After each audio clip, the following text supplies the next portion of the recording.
Chili, we late.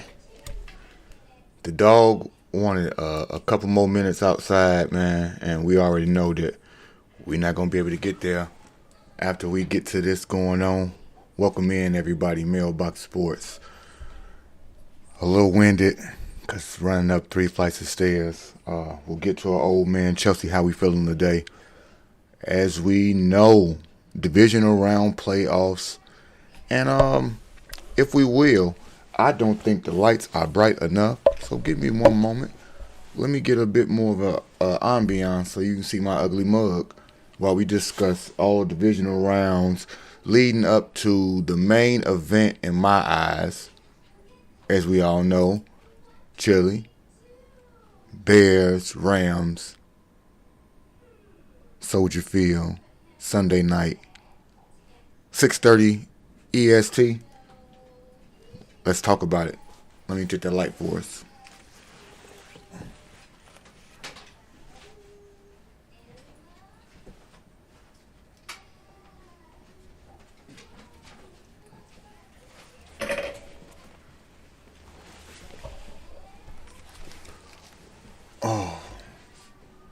First things first, we'll do a little bit of small talk.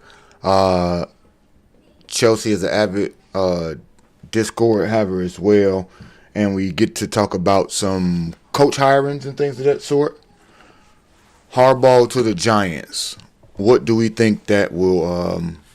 Is that a good hire? And do we think it will improve the Giants on the whole in terms of franchise aspirations or what have you?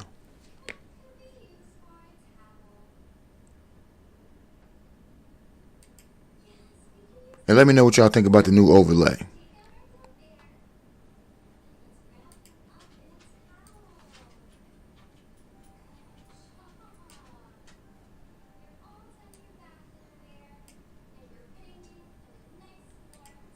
I'll put me on the big screen for the day. Can I get me on the big screen? Stephen James, welcome in. Stephen James, the Giant fan, what do you think about the hire of one Jim Harbaugh? You the resident Giant guy. What do you think when it comes to the hire of Jim Harbaugh? Good sir.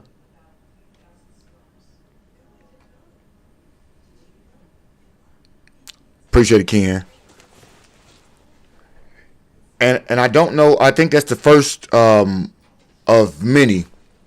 I don't know exactly who else besides Stefanski has been interviewed for any job, and I forget if that was indeed for the Giants. So, anybody got any coach talk or any hot mail? Let me know what we got going on as far as that goes. Hit the like button and let me know if your team is searching for a coach this off season. Ken, for the first time, we can seriously say we not looking for one. Chili, what's up with you, bro? Looking forward to Tomlin, but I knew the Giants' history. Okay, second place is horrible.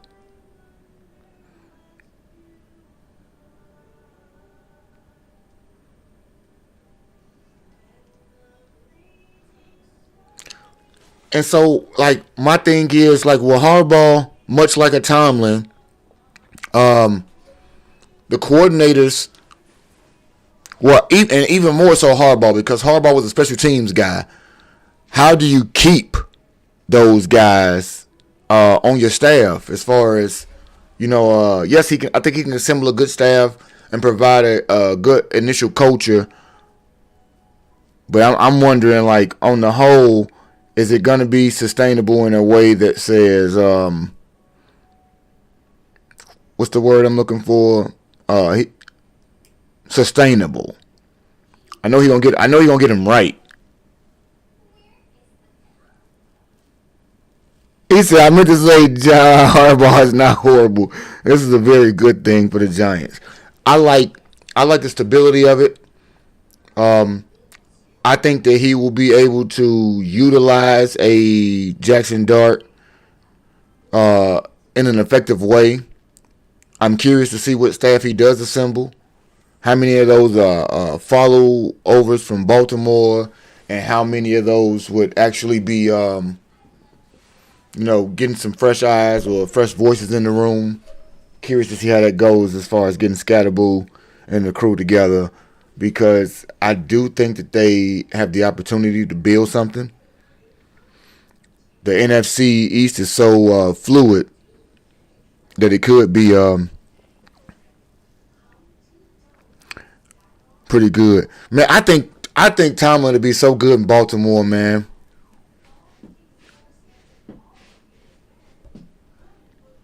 He would, but the offensive deficiencies in Cleveland. I think Cleveland is cursed. If you ask me, man, I don't.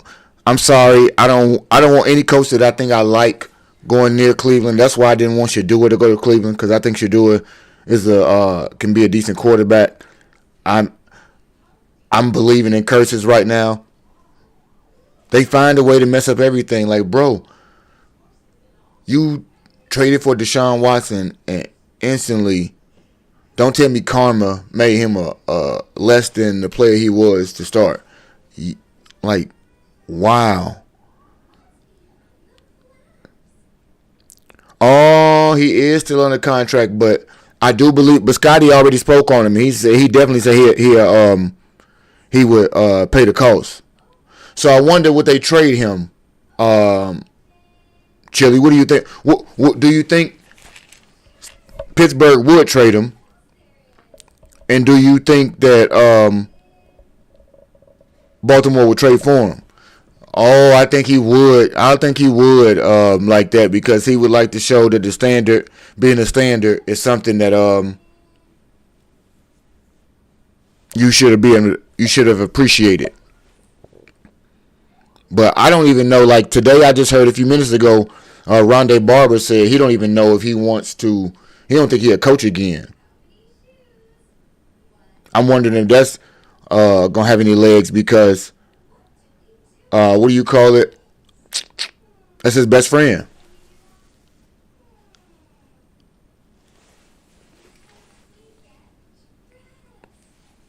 You said you don't like your head coach. I, you know what? I think that Brian Schottenheimer did a pretty decent job. Now I do want him to never try to hire a Eberflus for anything but a linebackers coach again. I think that's where he messed up at. But they did change the defense. Man, hell no. Hey, look. Once I got the quarterback there, I think we got Chelsea. I instantly understand, because I too wanted Flores to be my coach.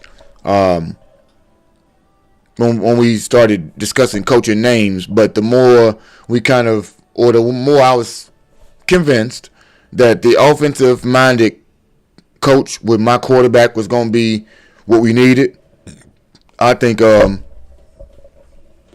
think it was pretty good, but nonetheless, I guess your quarterback is established already, so those types of things wouldn't matter so much with him and his development. So I can understand on your side where the defensive minded coach is who you can appreciate, or maybe you go get again. Maybe he tried it one more time. Maybe a Raheem Mostert go out there and be your DC.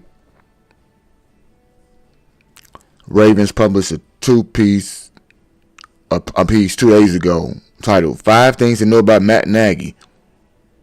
They say Tennessee likes him a lot, but you think that what do you call it? You think he can land in a spot like, what do you call it? Baltimore, because that's pretty interesting. Nagy in Baltimore. I think in some ways, I think Nagy may have learned his lesson, or may have what do you call it? Had some growth, perhaps. But I think he needs to already hire a. I think he needs to hire an OC. I don't think he needs to be the OC anymore. Or do anybody disagree with that?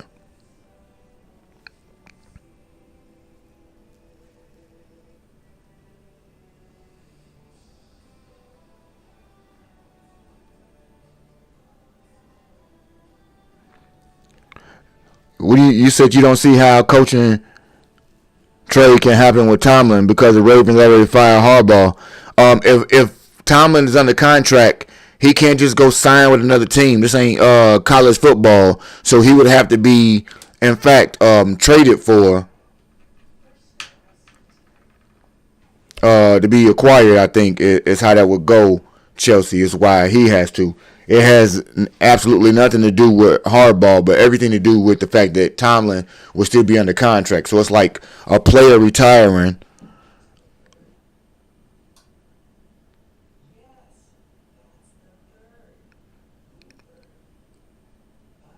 If Tomlin goes to the Ravens, they have to eat the cost.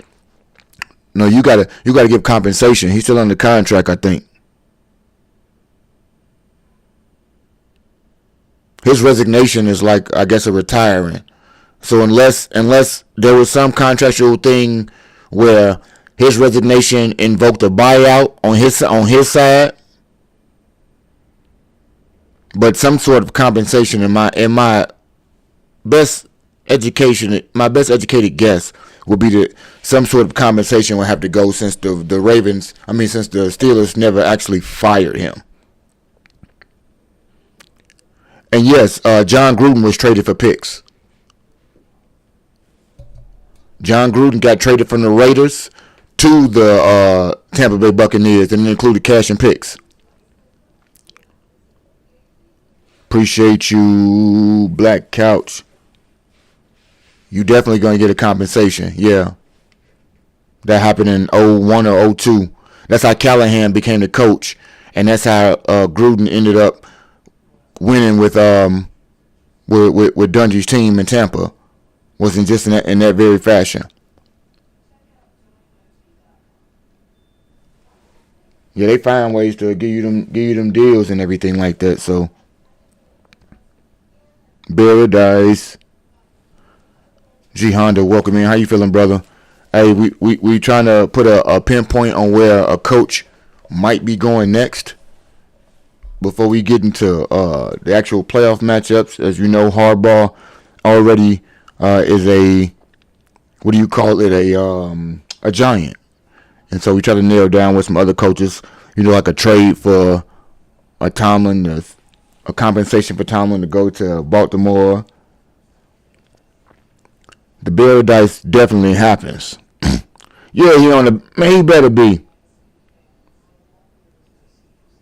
Oh yeah, Chelsea is not. It's not a fine. They don't be tampering. They gonna pay what they owe. Like you said, yeah, they gonna pay for them if they want it. It's not a tampering thing. What ESPN predictions. Who they got going where, Chelsea? Let me know. Where they have Harbaugh going? I had him going to Miami. I'm not gonna lie to you. So I was way off. Flores in Baltimore, yeah. Flores could be in Baltimore. I think Kevin Stefanski is a Miami type of guy or something.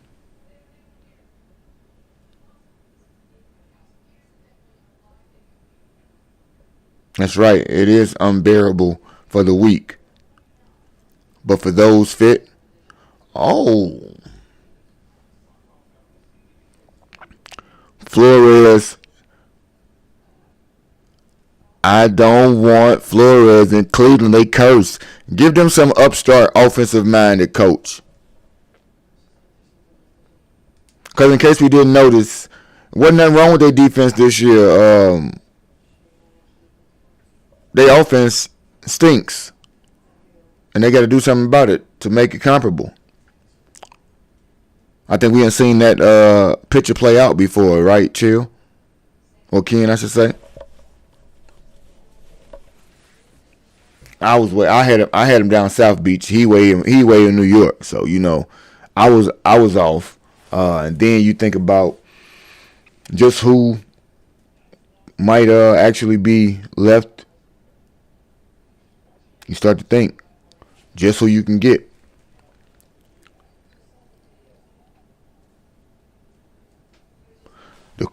The question is, what coach wants to rebuild. What coach wants a franchise with some assets to play. It's very true. That's true as well. Charges DC to the Steelers. The Steelers confuse me. I don't know who going to the Steelers. But I guess, think it'd be somebody, maybe, I don't know. I couldn't even tell you. G Honda. Who do you think gonna be the next Steelers coach? Who do you want to be the Steelers coach?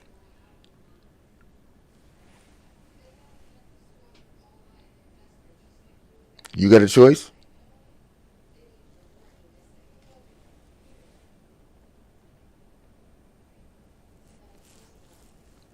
I think I mean, styles make fights in a lot of ways. So when you're trying to think about it though, I think about who might have some offensive pieces, and like a Baltimore, in some ways maybe a Tennessee, Atlanta. Those are places that do have weapons.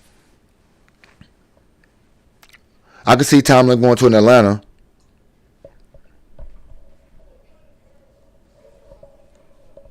Stefanski might even work in Atlanta. I don't know who they had around for the defense last year, but he seemed to be pretty adept in finding a defensive coordinator. If in fact he don't take what do you call it?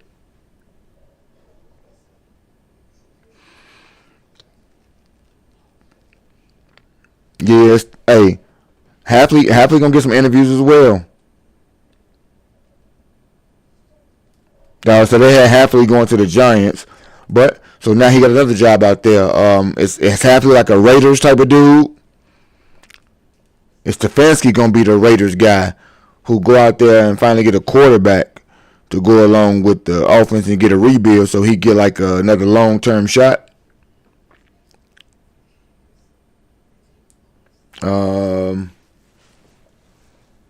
You still have some OC jobs out there. Hafley a New York native. Well, he won't be going there to be the coach. No coaching for him, Jack. No coaching for him, Jack. Physician's life. What you got to know about that is it ain't gonna happen. Let me get close. Let me get close to y'all and see. Y'all see? Y'all see me? Do y'all see me? I'm trying to adjust my camera a little bit. It is. I think this last year was 8. This year is 9, right? Chile, and that's the every year they up the ante. Every year they kind of what do you call it? Get less patient with the way in which they try to get a team on the rise, and we wonder, is that going to be the detriment to so many franchises? Ken, I believe you, man. And who we got? Matter of fact, we talking about things like that today. Obviously, we get into the playoffs, and we said right there, McDermott is out if they don't get a ring. So with that being said, divisional round overview is where we gonna head. Sorry about that. And while I know the 1 seed is Browns, Dolphins, Ravens, Falcons, Steelers, who else?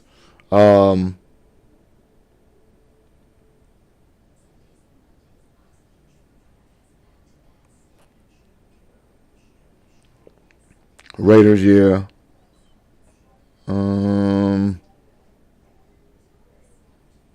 No, the Jets. Glenn's still a coach. Don't be firing Aaron Glenn already, man. Aaron still got his job. Who else got to open? Tennessee got to open in the Titans. And after the Titans, who else do we have besides the Titans? Everybody in the AFC South clean. AFC Miami, boom. There you go. So them the last three. The Raiders. Oh, he said the Dolphins already. So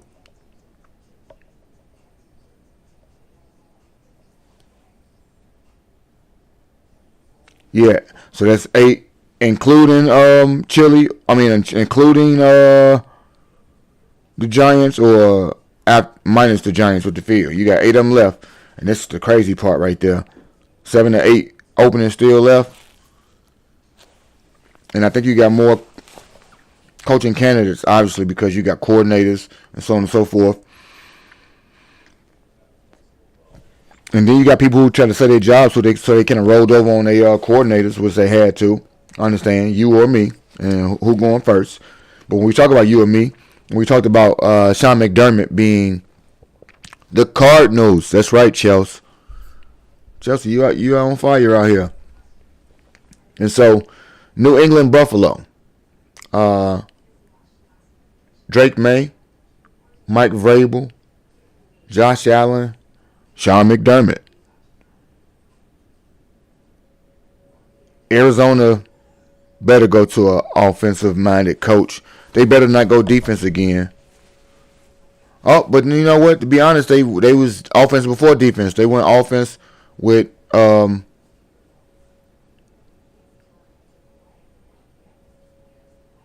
you got to get an offensive guy because you got to compete offensively. I think still, man. This is how I got to go. I don't think you zag unless you're getting Flores. Flores could be good in Arizona, I think, because I think they're gonna get a new quarterback. I think you trade Kyler Murray to Miami. Stefanski might can coach him up.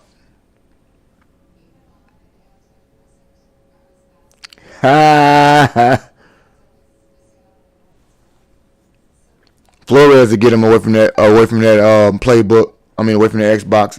If he can play, I guarantee you that. No ifs, ands, and buts about it. That's exactly how that'll be. I think if you zag that hard, yeah, you do go to a Flores or something in Arizona to get super defensive and kind of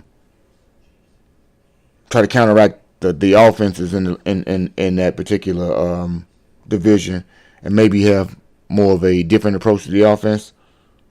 Or you might even indeed have an explosive offense. I'm not certain just how they're gonna kind of refocus or restructure the team, but I'm interested to see. I think Flores will be good for that one right there.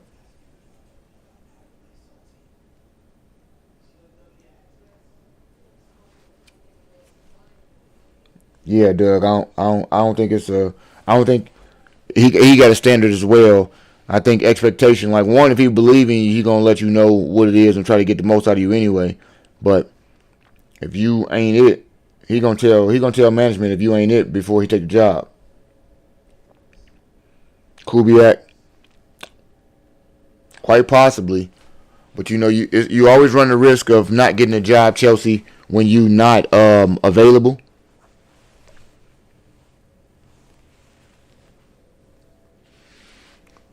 I will venture to say the Raiders do. Miami does. Quite possibly, like I said, Cardinals. Um,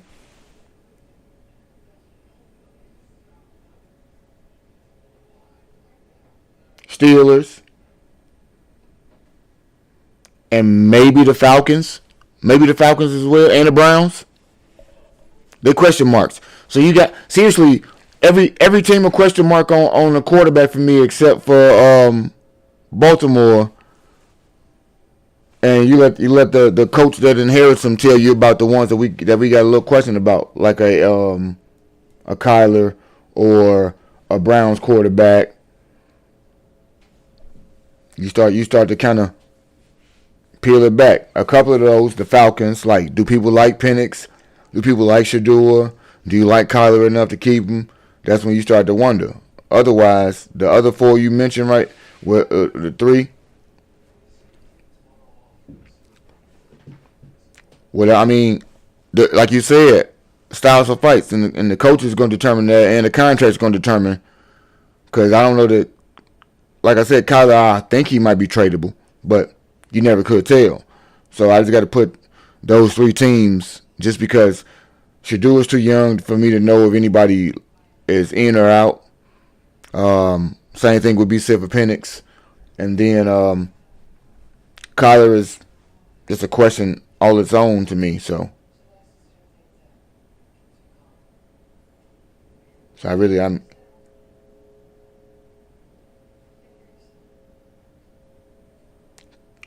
Well, Chelsea is always going to be, in my estimation, questionable QB situations.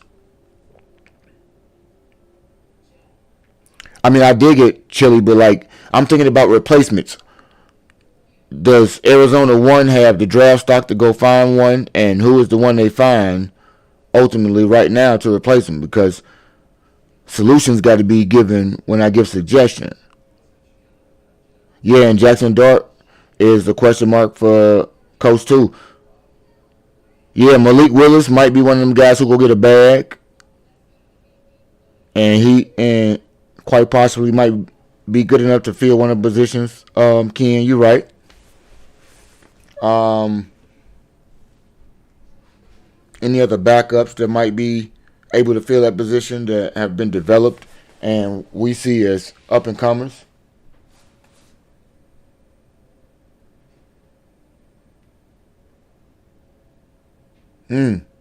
Malik Willis of Arizona.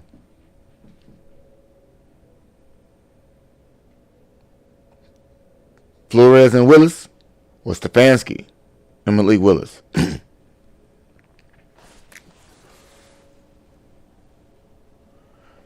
I can at some point I do believe somebody might not going to do it for Bajent, but I think it'll be um, down the line only because he hasn't gotten any playing time.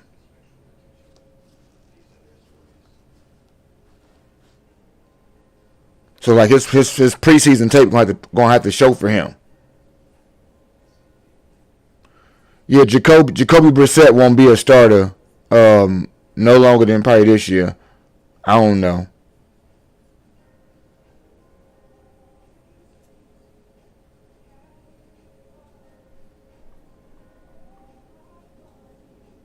She say sink or swim.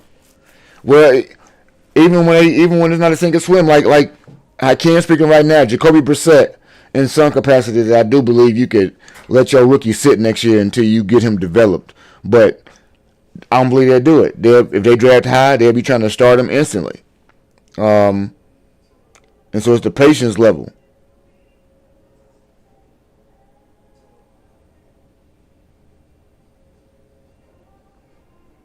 Yeah, they knew GM is gonna change everything, cause he gonna want what he want. So you start to get into the nuance of how that really gonna go, and I guess ultimately, even though it may be seen as a cop out, you're gonna have to really figure out what coach wants what when it comes to actually settling and moving on to the next team or whatever, getting the next opportunity. Who got a better staff, and who gonna want to pull the trigger on them just because you're gonna want to see if they got it right.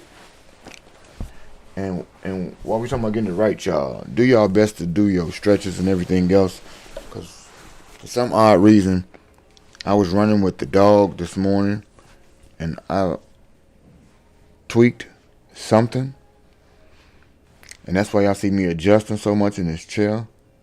It is taking me down. If I was a Bear player, I had to go ahead and give me a hit me with the thing, coach. Let me glaze it back down a little bit, only because I got to sit back, and I don't want to cover up my mouth. Y'all let me know if you can hear me. 30 mil is good loot. Yeah. Don't beat the Packers, as I can say that.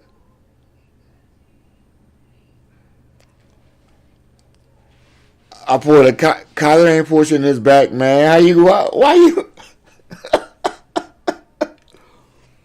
Oh, bro. Oh, bro, you don't understand, Chili. Right now, we about to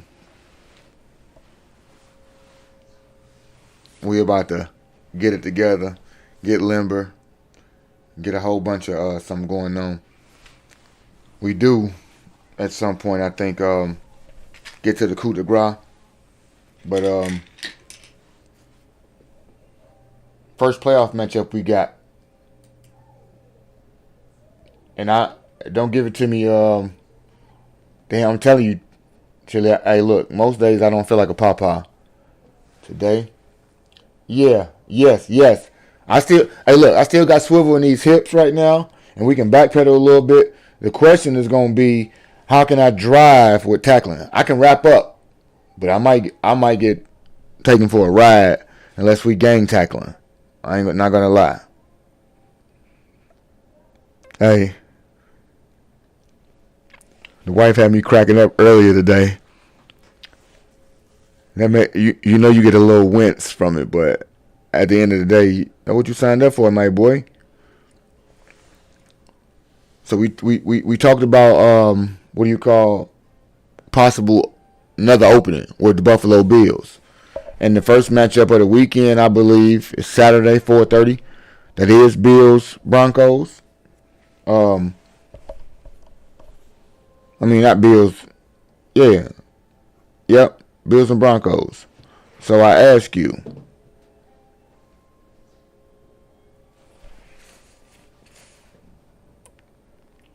say with the Bears.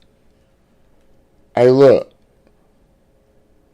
they can't gain. Hey, look, you don't think they can get to the ball. I can hold on. I'm gonna wrap up, man. I'm gonna wrap up, and somebody else gonna try to punch it out. But I don't know how much 170 gonna get us going. And you got the Bill. So you got the Bills out here already. I assume Stephen James got the Bills winning this game over the Broncos. I don't know that I can disagree on this one right here. While I like the fact that you got to go to Mile High and Sean Payton is the coach, and I like the fact that, they got a good defense, is playoff Josh Allen going to show up? Quite possibly. I think so. Chili, I think so. If you don't get to the Super Bowl, I think McDermott is gone. If you don't get all the way to the last game, salute. I think McDermott is out of there because all your alleged demons are exercised in the fact that nobody is in here supposed to stop you. No Lamar, no Patrick, so on and so forth. So if you don't get to the Super Bowl, like Ken, we agree. If you don't get to the Super Bowl, you out. Peace. The F out. I think that the pass rush is going to be a heavy factor. James Cook last week was, I hope, not indicative of how you're going to be in the playoffs, because if you're going to get another 40-yard performance, I don't think that Josh can run enough and throw enough, because I don't think he got the sufficient weapons. You could possibly slip up in this game if Bo Nix is able to stay poised and start to find his weapons. Only because I do believe that in some regards, Denver has shown you in some games the ability to be able to come back, and their defense will put them in games. If your offense continues to play piss poor, something like I think an AFC version of the Eagles with the Bills this year for me. I do think that they are, even though they got the clearest path this year, I think they're the most beatable.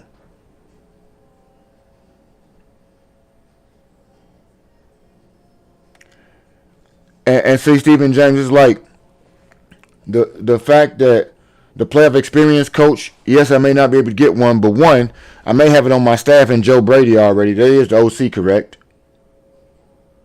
Um, Two, it's more like a with the Cubs, we was gonna get to the playoffs, but with Joe Madden, we was gonna win.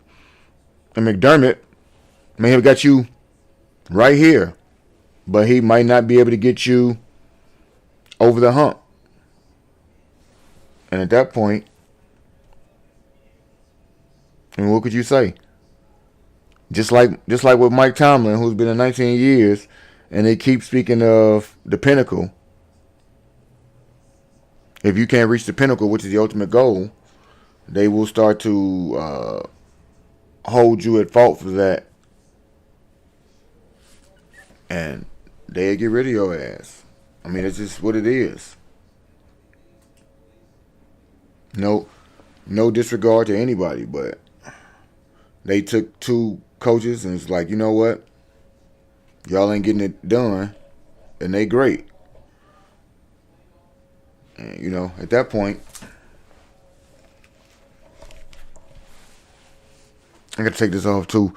Look, I really don't know what the hell I did. It's ridiculous though, bro. It's ridiculous.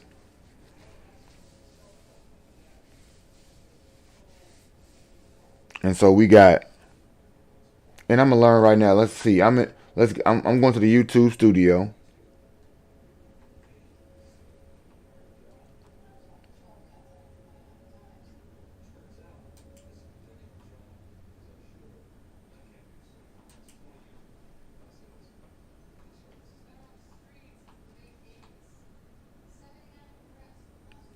Because I'm gonna try to learn how to do it. I'm gonna learn how to do a survey right damn now. Nick Sirianni. Sirianni should be kind of going to me, but who am I? Who am I to Oh, look at this. Look at this, y'all.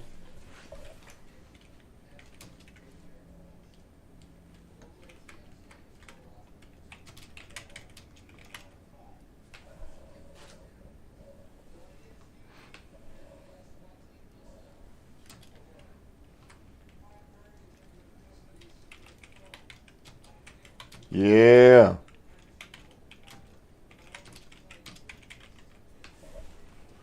Heat. Yeah, I'm stiff, baby. You know it. You already know, Chili.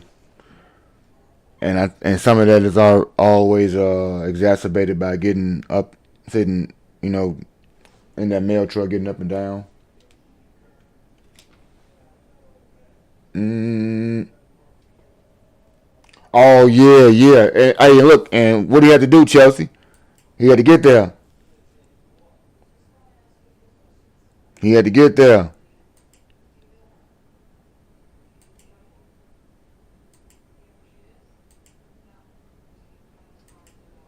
Let me see. Let me see. Did I start? Let me see. Did I start a poll out there? Yup. You right, Chelsea. You absolutely right.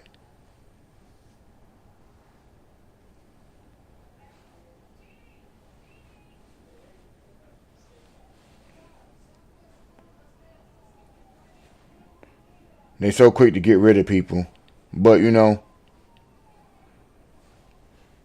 got to learn on your own to get what you got. So if you get the wrong thing,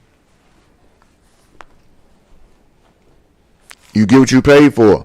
If you want to try to upgrade and you really don't upgrade, it's on you, man.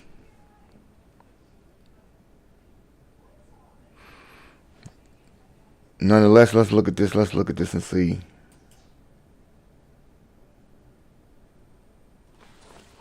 We we out here pretty even so far when it comes to who gonna win or lose. And to be honest, I think that in this particular game, I almost would like to say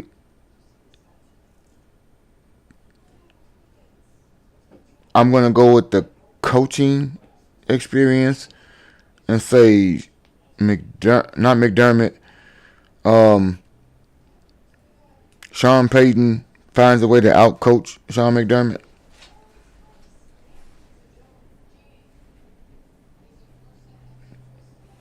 So the poll says 60-40.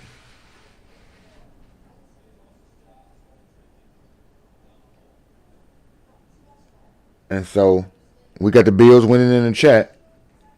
That's what matters most. I think Denver's defense can show up. Will Bo be able to complement it just enough? I think Sean is able to find something now. But at the end of the day, I think Sean finds a way in this one because this is the sport I think coaching matters the most. And I don't often like to give Mr. Eastern Illinois a lot of credit for X's and O's because he himself believes Bo Nix to be the best quarterback in the draft over mine.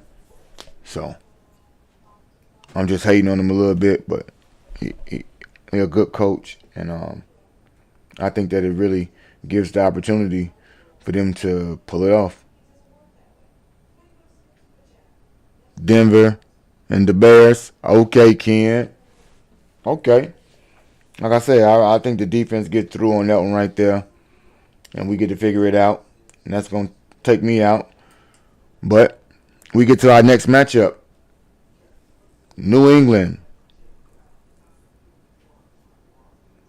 and Houston, is it? That's what it is, right? Yeah. New England and Houston is next, only because I'm going to talk about the AFC later, or the NFC. And I'm streaming both days for, I'm going to attempt to stream for all games, guys. All 4 games, coverage for all.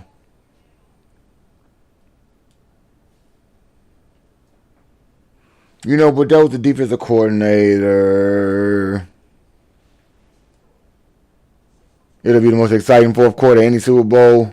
Man, I don't want no exciting fourth quarter unless it's my team putting the skids to somebody. I want it to be real boring, real dull. I want it to look like it did in '86, just 40-6 type. Like, damn, y'all really showed up.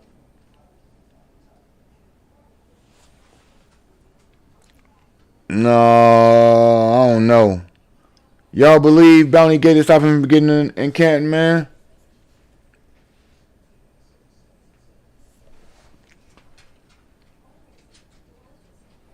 Yeah, I think we're gonna hit every game, Chili. It's time.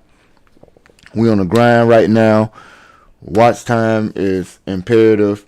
Growing is imperative, and what better way than to enjoy dialogue and savor every game that is left, because the season is really, progressing, and we got to catch it all.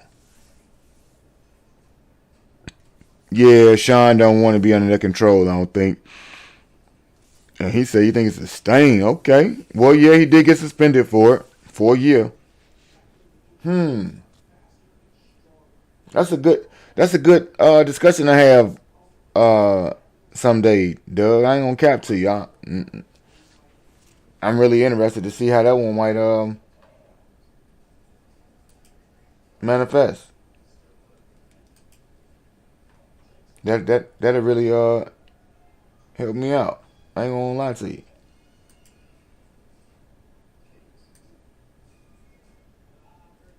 I'm curious to know now.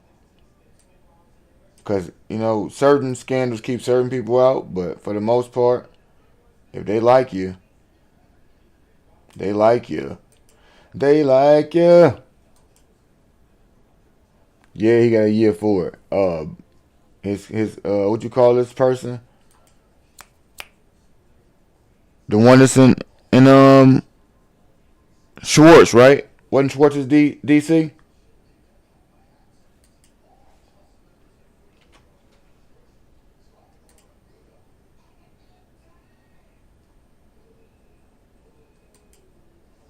Who are you? Ooh, ooh, ooh, ooh. Oh, yeah, I found what I was looking for, too, boys. In one moment, I need you to.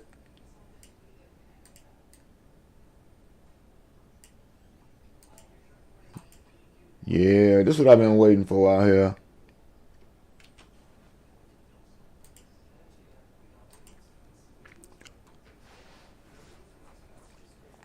So I don't know, Chili and Ken, if you will, hit me with a refresh.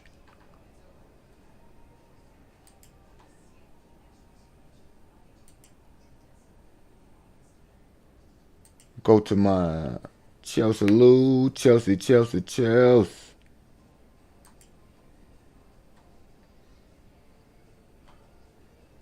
I finally figured it out. I've been trying to do this for a while. We're going to do it live while I'm sitting here thinking about it, everybody.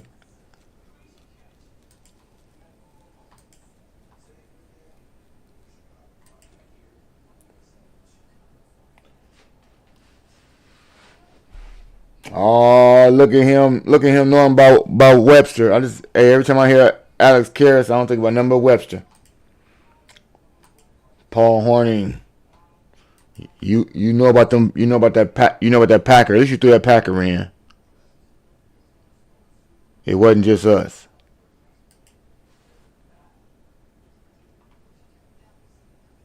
Chelsea, refresh that screen for me. What screen you want me to share, Chelsea?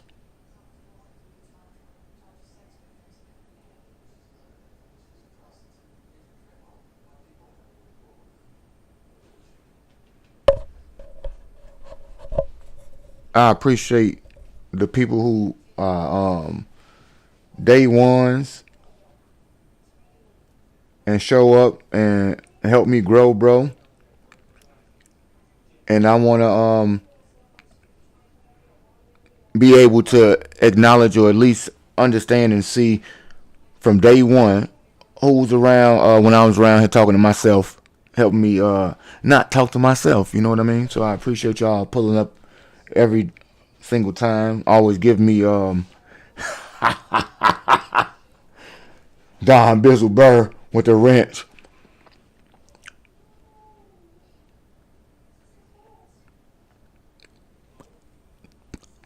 So Chelsea, let me tell you how simple I am. Every time you just try to put like the at and you try to put somebody's name, that wasn't it wasn't working. So today I went to my subscriber page so that I can look at everybody's name, and then out of nowhere I was like, let me look at the mores and see if I could just get the whole email. But that's why I was asking Chili, I believe, earlier about the real username.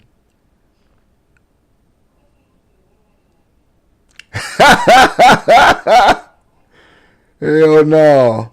But I was playing around with it today and I found out what it was. And it finally dawned on me when I was sitting in the studio putting a survey out. So I'm trying to learn some things about my page, get some things put together over there for Chili Burr, Chili Don Burr with the wrench. But like I said, I'm serious. Appreciate everybody for always pulling up, always hanging out, not just lurking in the backgrounds, but giving genuine feedback. Nobody ever getting our feelings because we disagree or anything else like that. So salute as we move into what game are we on right now? Yeah, Houston and New England. In this game, I do believe that the Patriots 2 seed are, yep, old Chili Burr. Burr. So he gonna put his big wrench out so you can see the Gaudy one, and we think Gaudy on that defense versus offense, and I dare to say that New England has defense as well. So in this game here, I don't really know that Sound like an Alaskan dive bar? Hey, as long as it's a bear bar. We'll call it chili bird, then we'll call it, this how we'll do it right there then. We'll say chili bird. We'll do it. We'll do it like do it like Gucci. So Ken got Houston in that game. You think okay, so CJ do got playoff experience.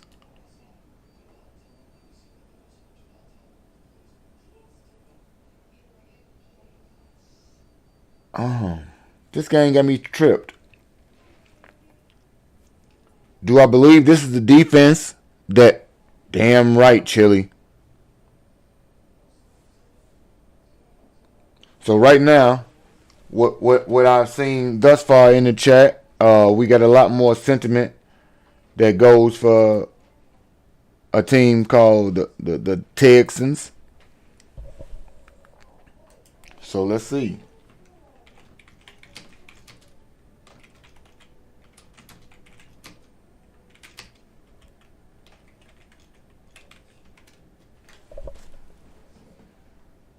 And while we discuss it, we can all talk about it. Just in the sense that I do think this defense is unlike many that he has seen this year, and by he I mean Drake May. Same time, did they play Denver this year? And I still don't think he's seen anything like this one. I think that this coach is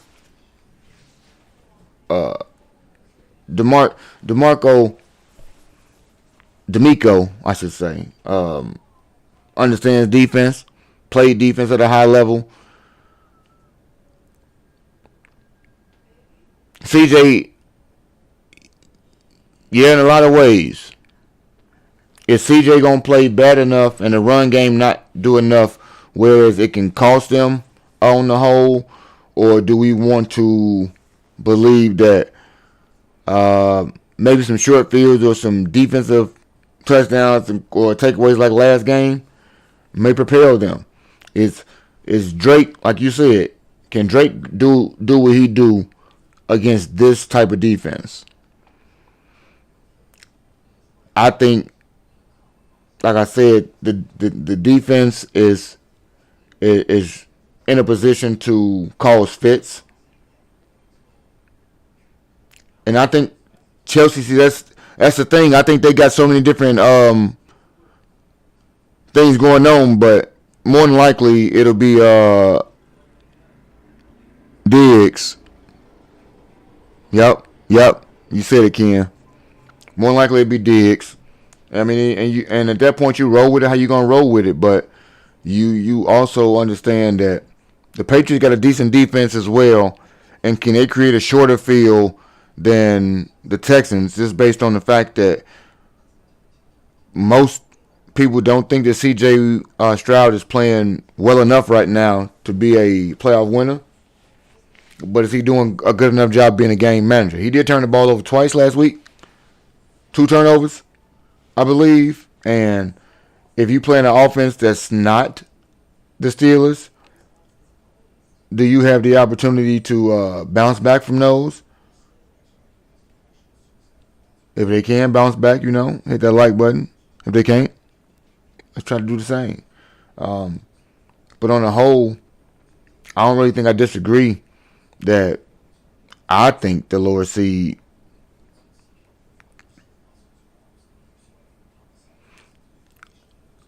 Diggs might be too easy, though, because his last game wasn't great. Can't remember who they had last game that was more open.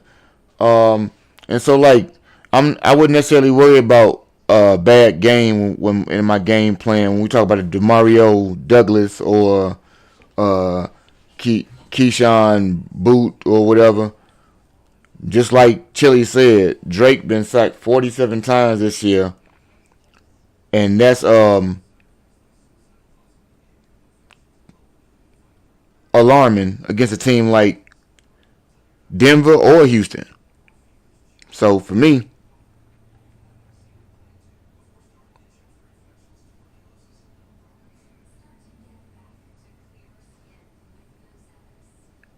Lost my train of thought.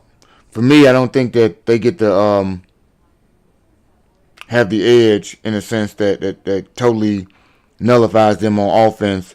Like I think that the Texans can go ahead and get rid of them. So, real close game. I think Will is giving fits.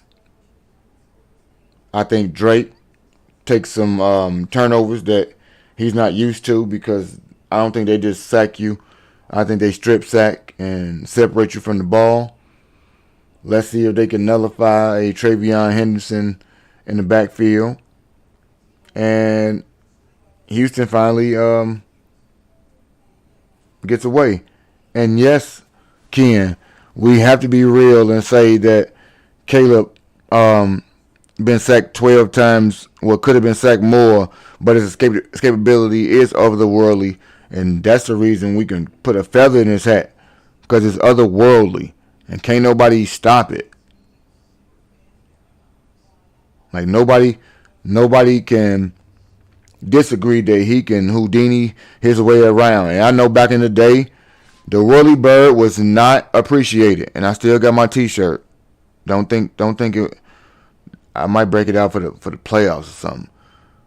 It's real. He's doing what he need to do,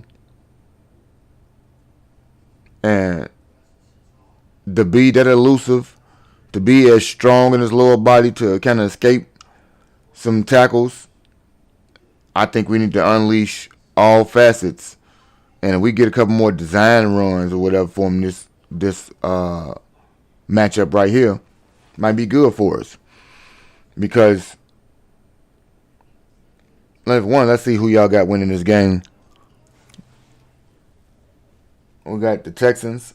That's how. Okay, well, you can't be mad. Texans for the win out there.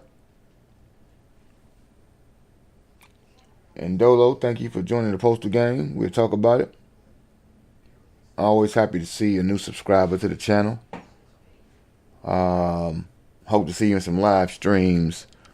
You got to feel these vibes straight through the shorts that you may have seen. So come on over and join the team. We talk about it again. Know what I mean? Who we got?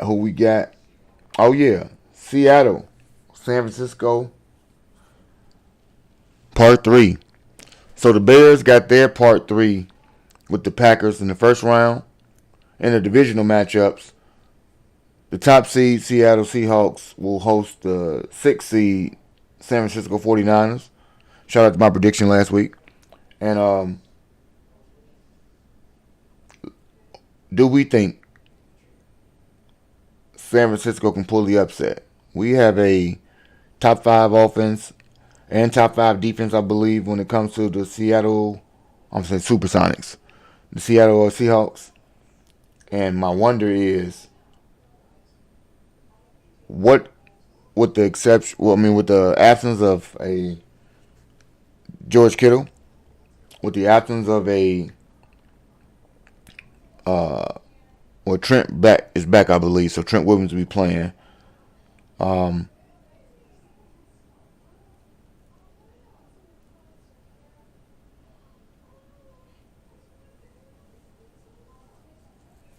Oh, you don't think they got a chance to win? So there we go. I like how you did it, Ken. You lead me into my poll question right here.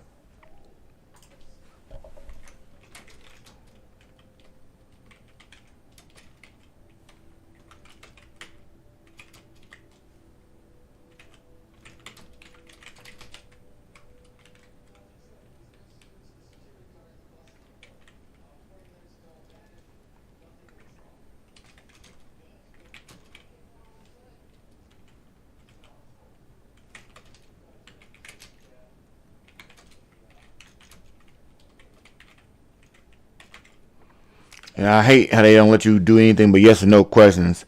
And we understand that anybody could, but when we speak of it, can the 49ers actually win the game? Since Donald finished the year throwing 5 interceptions in his last 3 games combined, can what do you call it? Can those interceptions be translated to San Francisco DBs? Because I don't know what they do well in terms of secondary work. I'm not familiar with the secondary that goes on when it comes to the 49ers right now. Ah, he's up on the road. mm.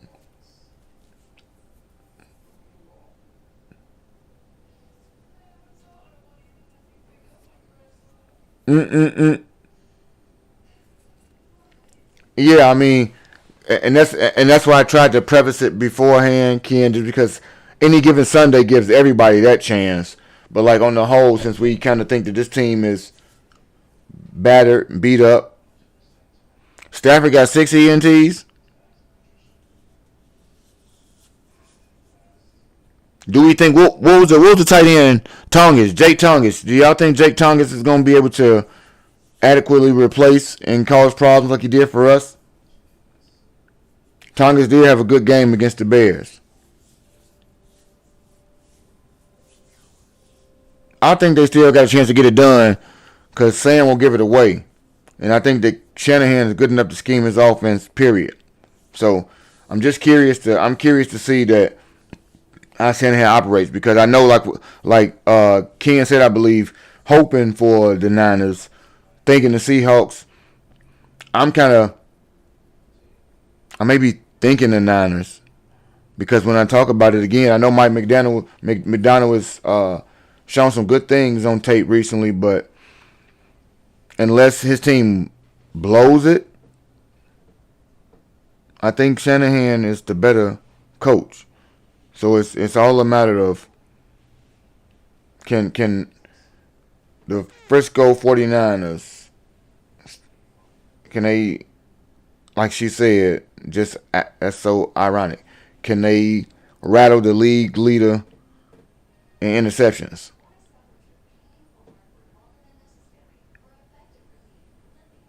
Ooh, Chili say book it. I like how that one went right there. Easiest win of the weekend. So it won't. So we not the worst team of the weekend, huh? Okay. I thought we was the worst team of the weekend. Yeah, don't worry about it. I was confused. I thought we was the worst team of the weekend. Maybe I was wrong. I'm glad I was wrong. And that's how I need to say. Let me be wrong. Um, I'm with Chili. I bet you I'm with that.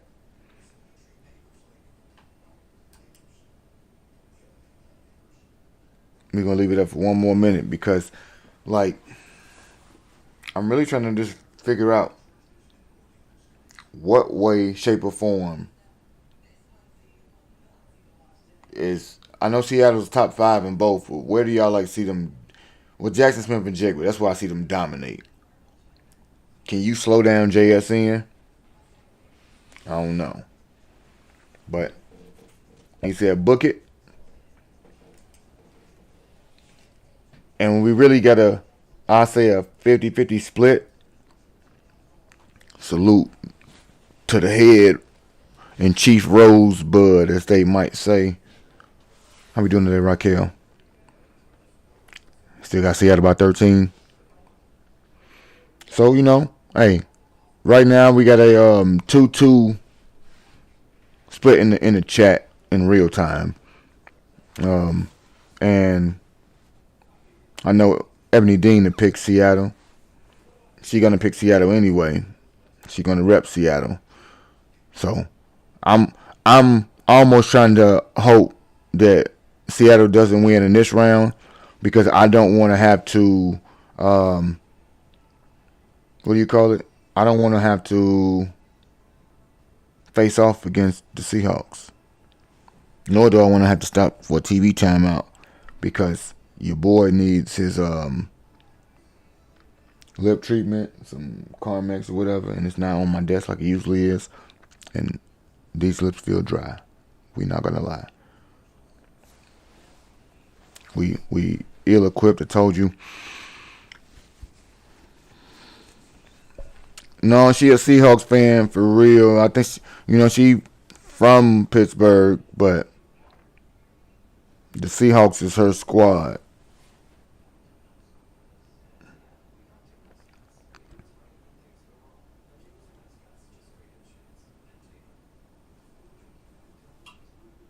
Yeah, she can do it. Hey, bet who you want, but I don't want her to have that smoke because I can't. I'm gonna have to do me a parlay for all four, just because the time to do so is winding down. Yeah, cause I think she's from the Berg. She got dual fan citizenship for herself. Born in one place, lived somewhere else for forever, but not me. Like only Bears, only Bears, only Bears, and did I mention only the Bears? Which gets us into the last 20 minutes of the show because I do know that at 3 o'clock we'll be real out here. And I know that we all trying to go hear what Waddle and Sylvie got to say about the state of the Bears and get in some of their pregame thoughts. So, again, like I said, we are streaming every game this weekend. That's the goal. At least a half of all of them. And the main event for, the coup de grace, as they might call it. Shout out to the beloved and for the networks for knowing where the major markets butter their bread. A second stream.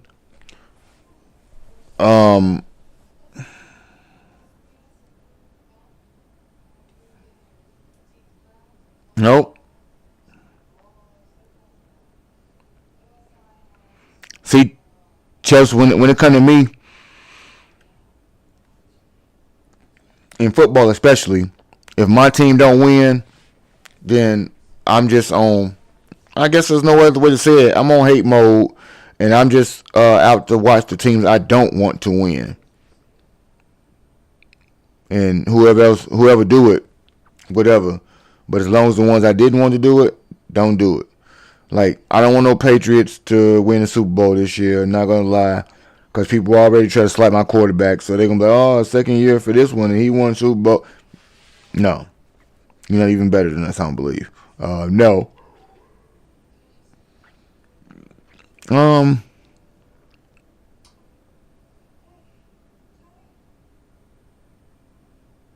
might be the only team that I just be like, don't want to win Super Bowl, per se.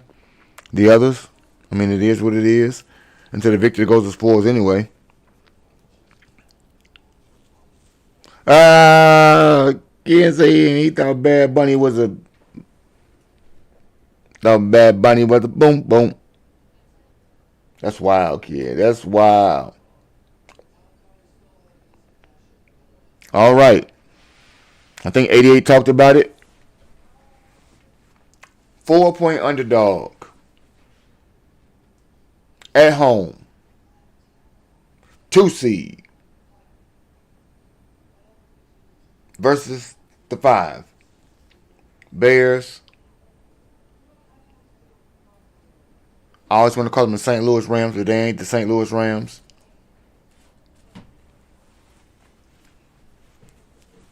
Wow. Ken, in my playoff scenario, that is exactly how I have it diagrammed. So, wow. You just gave out the premonition of a lifetime from the mind of a postman.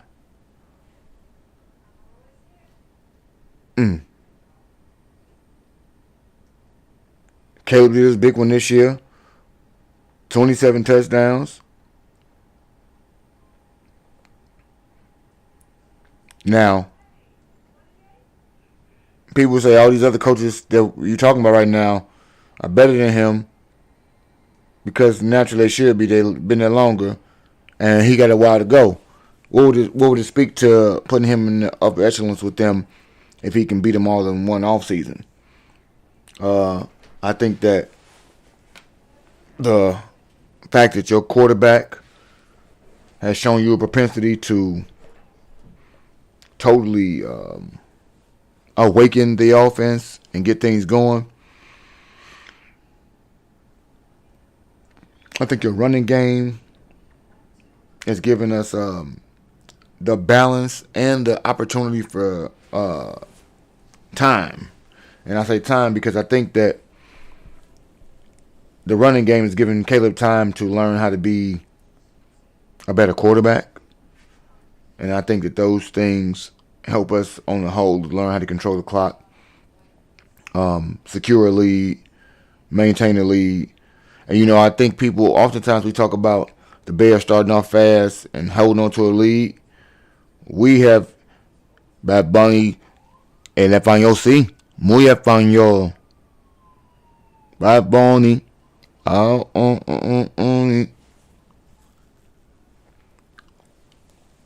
Yo pienso puertorriqueño. Puertorriqueño, yo pienso. No sé. Anyhow. No Telemundo. Yeah, I know. He do like a reggaeton type of music or something to that degree. I heard of Bad Bunny. I don't listen to music a lot. Ken, I don't think it's going to be very interesting to me. But maybe you got some collabs that I don't know about. Maybe he got some collaboration songs and he going to bring the people out that we like to collab with him. You speaking premonition language out there. I'll take it how we can get it, Ken. No, porque, pobrecita.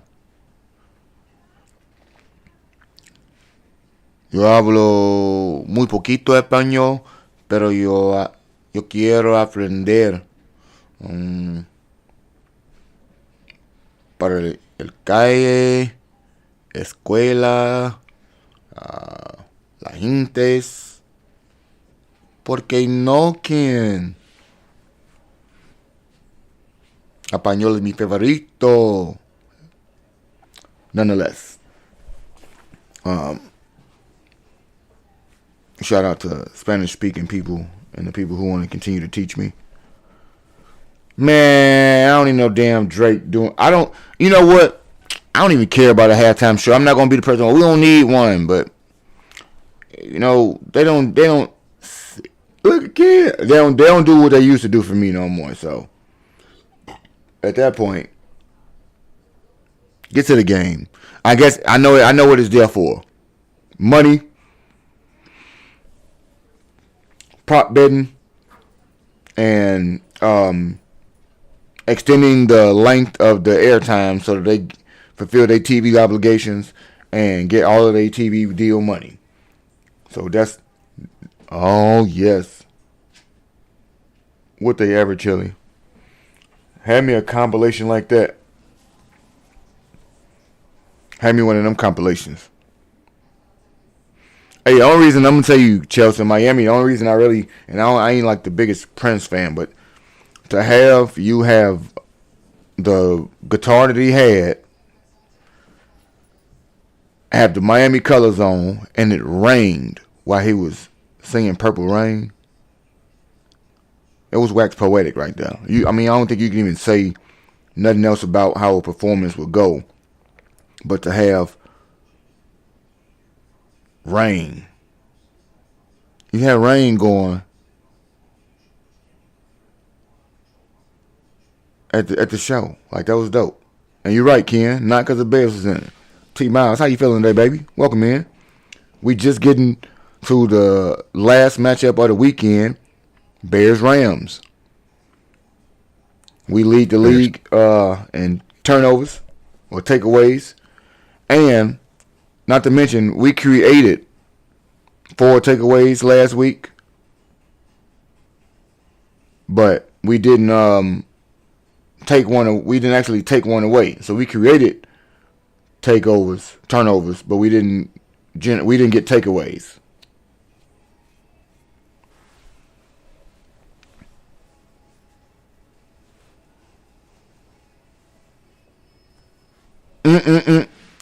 Bears Colts.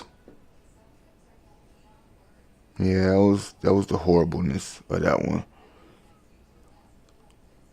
But like in this matchup right here, do we take those turnovers and make them takeaways? Is the home field advantage actually going to be one? Yes and yes. Despite the defensive issues that we've seen all year, last week on the second half of the game, we saw the defense stand on its head. And my question would be, and I'm going to be poll, I'm going to do this too much, but I'm learning.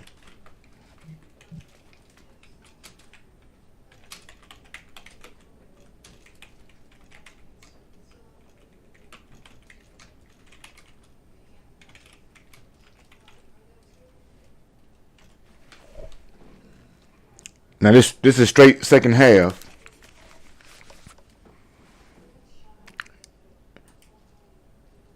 And G, welcome in. Let me see. Why do the nuts? There we go. There we go. What up with you, G? How we feeling today, baby? What's going on, brother? Man, just getting into the coup de grace over here, as we want to call it, when we talk about playoff football. We went through a few coaching feelings and things of that sort. We got ourselves into some playoffs as far as the AFC and one of our wonderful NFC matchups, and now we get to the PA's, the Reese Stones, the one we all been waiting for, Bears Rams, and you get to break down as well as I do what things we think get to happen. As I just learned how to do some question polls out here, G class. So I'm enthralled with you, man. I saw that. A few things we trying to learn, and the question in itself that we just arrived on, or at least I did. We saw the defense that is much maligned with justification for it, and we have seen last week in the second half. I don't want to say a different side of them, but we saw a defensive effort that I don't think I've seen all season in the second half of the game last week. So the poll question was, can we repeat that? Is that something that we can duplicate against the Rams? Against anybody, but since we're playing the Rams, yes. I think more so the question is that something we're gonna have to do? I would rather get timely stops than stop them in the first half or stop them, all game and then lose it in the fourth or something like that. I'd rather get timely stops. I think you're gonna have to get 3 and outs. I think you're gonna have to get them to turn the ball over. I don't think we can win without getting a turnover. Like last week is an anomaly. It's not a fluke. It's an anomaly. Doesn't usually work out like that. So let's not bank on last week's magic or perseverance, whatever you want to call it. I think we got to get turnovers this week. And the good thing about the Bears is that they, like you said, they can generate takeaways. They've done it all season long. So I'm figuring we got to get at least two, 1.5. I'm figuring at least two turnovers, 1.5. And we're gonna have to slow them down in the fourth quarter, because I think they're gonna be pushing pretty hard. And we got to control this game. I just don't. We got to control it. If we're just talking about defense, we have to have a level of control defensively where we make them use their special teams, which is questionable at best. At best. They fired their special teams coordinator a few weeks ago. So doesn't mean they got it right now, but they know it was that bad. So yeah, defensively we got to have some level of control, whether we're stopping a run, which they're really good at, or we're stopping the pass, which I don't think we can stop the pass. But we can't give up these big plays, man. We can't do it. We can't do it. This is a big play. This is a big play team. And Stafford can put the ball. He's like the rain out here. He could put the ball wherever he wants. We're going to have to. Defensively, I'm nervous. That's not our strength. But like we showed last week, we can actually do it if we put our mind to it. So let's be consistent about it. And let's see if we can, man, it's going to be tough. We're not going to win a shootout. I don't think we're going to win a shootout. But if we can hold them between 16 and 21, 23, we give ourselves a chance. I think that's where I'm at. And that's ironic because I really wish that I could have verified whether or not you were here to hear my mini soliloquy to start before I posted the question in terms of the defense. One, before we get there, T-Miles, I did not crucify you about what G-Class just said. I crucified you, if you want to use that term, because we, meaning you, wanted to put all of the blame on the offense as to why the defense was out there sucking ass. And I keep telling you that, yes, Caleb threw an interception and the ball was on the 10-yard line, but Caleb had no, and I repeat, no bearing on you giving the 90 yards to that field to give up a touchdown. So the offense sucked on its own, and the defense sucked. In that argument that we had, or disagreement, your contention was that it was all the offense's fault that the defense was out there playing like ass. And yes, we can say that the short field, the time possessions and all those type of things can go against it. We started out with an 8-minute possession. To start the game, we scored first, and you promptly went out there and gave up 7 points. At no time can we give me the excuse that being winded or anything else like that. No. Okay, that too. We don't have to have turnovers to win a game. There was evidence last week. Nobody can say it's a recipe for winning, because we already talk about time of possession, the takeaway battle or turnover battle, and points or big plays or whatever. That's what every game is consistent on. So when you make the assumption that we have to have turnovers to win a game, the strength of our team is the offense. So if I'm saying that the only way we can score is that the defense takes the ball away, I think that's incorrect. So I would never still say that we have to have turnovers to win the ball game, because I don't believe that. Two, that was evidence last week, and what we just kind of alluded to is that the defense is not the strength of our team in any way, shape, or form. So it may be an anomaly because it hasn't happened often this year. So that's the same thing for me. I can use the logic that because we classified last week as an anomaly to the Bears, the 7 comeback wins that Caleb has this year, those are anomalies. That don't happen all the time. That's a one-off in this year. That's encapsulated to this year right now when we talk about the win, which didn't happen. So if I want to castigate what I said and say that the defense last week was a one-off, maybe it was a revelation. Maybe it's the fact that Kyler Gordon has played in 4 games, and that was the 4th one last week, and I told you that cerebrally he is a person that I like on the field, to be able to translate what he sees as opposed to him being able to have a physical impact last week. Second, we talked about the speed and the adjustments that you just said about the adjustments that DA made. Those adjustments can carry over, and like G-Class said, I'm not expecting you to be lights out and give up 6 points in a half. I alluded to, even when we started, that we created 4 turnovers in that game. We just didn't actually take any away. So the formula and the things that they do well were still there. We just didn't capitalize on the situations, the bounce of the ball per se. Jervon Dexter jumped pouncing like a bear on the football and type things precluded us from having those takeaways, but those takeaways were not needed for the offense to do what it needed to do. And so that was my only contention, is that we don't have to. Yes, we want that to be the situation, and I always will lean into it that way. But just because last week was the first indication of it, your offense was said by your coach and your team was said to be its best in January and December, and it just happens to be that in the most important time, they didn't need takeaways to win a game. So yes, it has not been the formula all year, but are they not still growing? And the best is yet to come, as we can agree, next year. So why can't some of that best be coming right now? But I digress on that one. I just think. Go ahead. I think, and I hear what you're saying, and I think that the Bears, like you're saying, if you saw them do it once, they could do it again. I think that's basically what you're getting at. You seen them do it once, they could do it again. And I agree with you. But the issue this week is that who they would need to do it against is elite.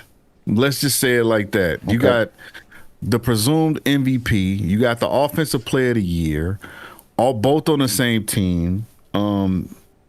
They got players. They got wide receivers on both sides. What really, I'm not gonna say scares me, but what really concerns me to where I think our defense is gonna have trouble. It's the experience of Stafford and the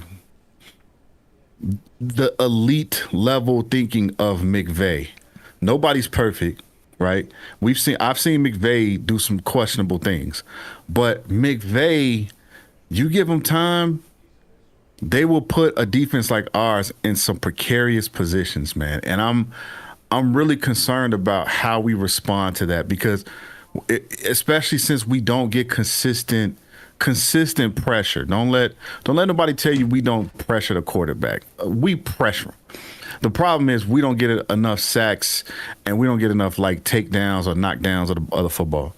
I'm concerned, right? If we can hold up the running game, they're going to be throwing the ball all over the field, which is what they want to do anyway. So what adjustment can we make that would match the impact of the adjustment that we made against Green Bay? I'm no defensive guru, but I know that if you can't get pressure, like you need enough options, right? Mm-hmm. You need to be able to get pressure. You need to be able to play in your secondary, right? You need to be able to lock down. Mm-hmm. You want to be as balanced on both of those as possible. I just think we're imbalanced. And I know we got a little bit healthy, but then we got a little hurt losing TJ Edwards. A game like this, you would want somebody like a TJ Edwards, somebody that is not going to necessarily get fooled on the first or second look. Somebody who's disciplined. But all I want to say is I'm concerned. We know defense isn't our strength right now, but I'm concerned about what McVay is going to do to put us in these tough situations. And that's a warranted concern, but I'm less concerned because of one thing in this particular instance, and it's this thing called speed. The teams in which have absolutely shredded us across the middle, whether they had dynamic receivers or not, they had speedy, super shifty guys that made moves against the slower CJ, GJs, and the Tremaine Edmonds, TJ Edwards, so on and so forth. Jalen Johnson's. And Jalen is working himself into form. See last two games for details. Why y'all keep trying to holler at Jalen like that? He did it, man. Yeah, it's not like it ain't on tape. No, on tape, baby. Yeah, it is. The last two games is on tape. He getting back into Jalen shape. So football shape is a real thing. I think we just totally dismissed that. And I ain't talking about you. I'm just talking about on the whole that Jalen and people like him, because of the name, you should step back on the field and be that guy that day. And football shape is totally different.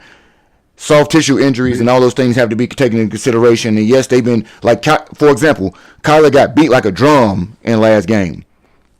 But towards the end of the game, when I guess you might get your little football legs or something in you, and your brain start registering, where you start to slow it down up top a little bit, you made some critical plays down the stretch. Not like throughout the course of the game, you was a target dummy. They was picking on you, and I just think it's hard to cover. It is coming back from an injury. It is. But what he did show is something that I think we can agree that we've always seen from Kyler, is that when it comes to run stopping and pressuring the quarterback with a timely blitz, Kyler can get there. Yes. And so CJ can too. Showed that ability to do. And both of them will be at his disposal this week, which wasn't last week, and we do need both of them. Tariq had a pretty decent PFF grade. He will get time out there. I think like the adjustments he made. Tariq forced a fumble on the goal line. That's right. He's a playmaker. And so the abilities for all of them to kind of be here together, and he has the fresh rotation of them, kind of offsets. And I do think that he found something last week that they were overlooking this in certain instances for Dom Rob. Maybe not a good pass, maybe not a good practice player or whatever it is. But when Billings went down, the pressure up the middle increased with speed. And you started to kind of, like you said, usually you want to have the cerebral aspect of everything go on. In the middle of that offense, the middle of that defense, I think we just needed guys who don't know no better and just go.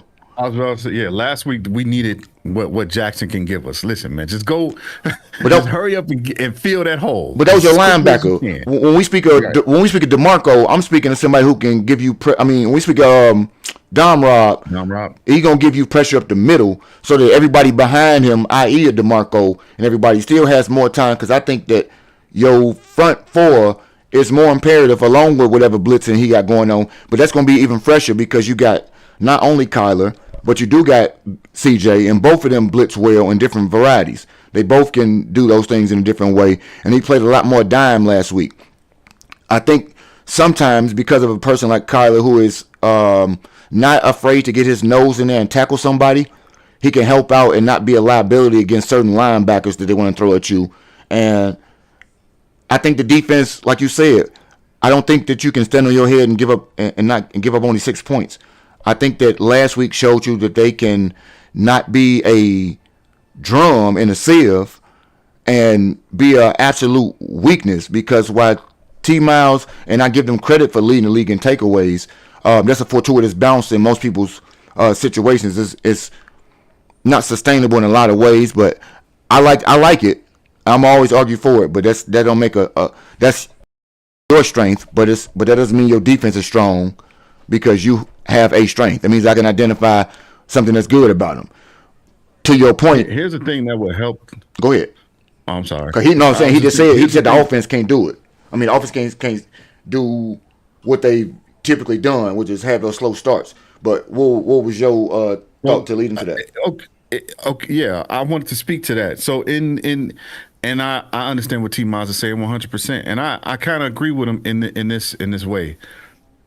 If the Bears start fast, that makes it a little bit easier on the defense to play the way they've been playing, where it's this bend but don't break, right? So you can have, if the Bears score quick, boom, right? First drive, we get 7 points. Now the Rams are under pressure, and they can have a long drive, but they don't typically like long drives. They like to get down the field pretty quick. But the Bears can kind of have a long drive with them. Then they tie the game up. Then the Bears go back down. Like, it's gonna have to.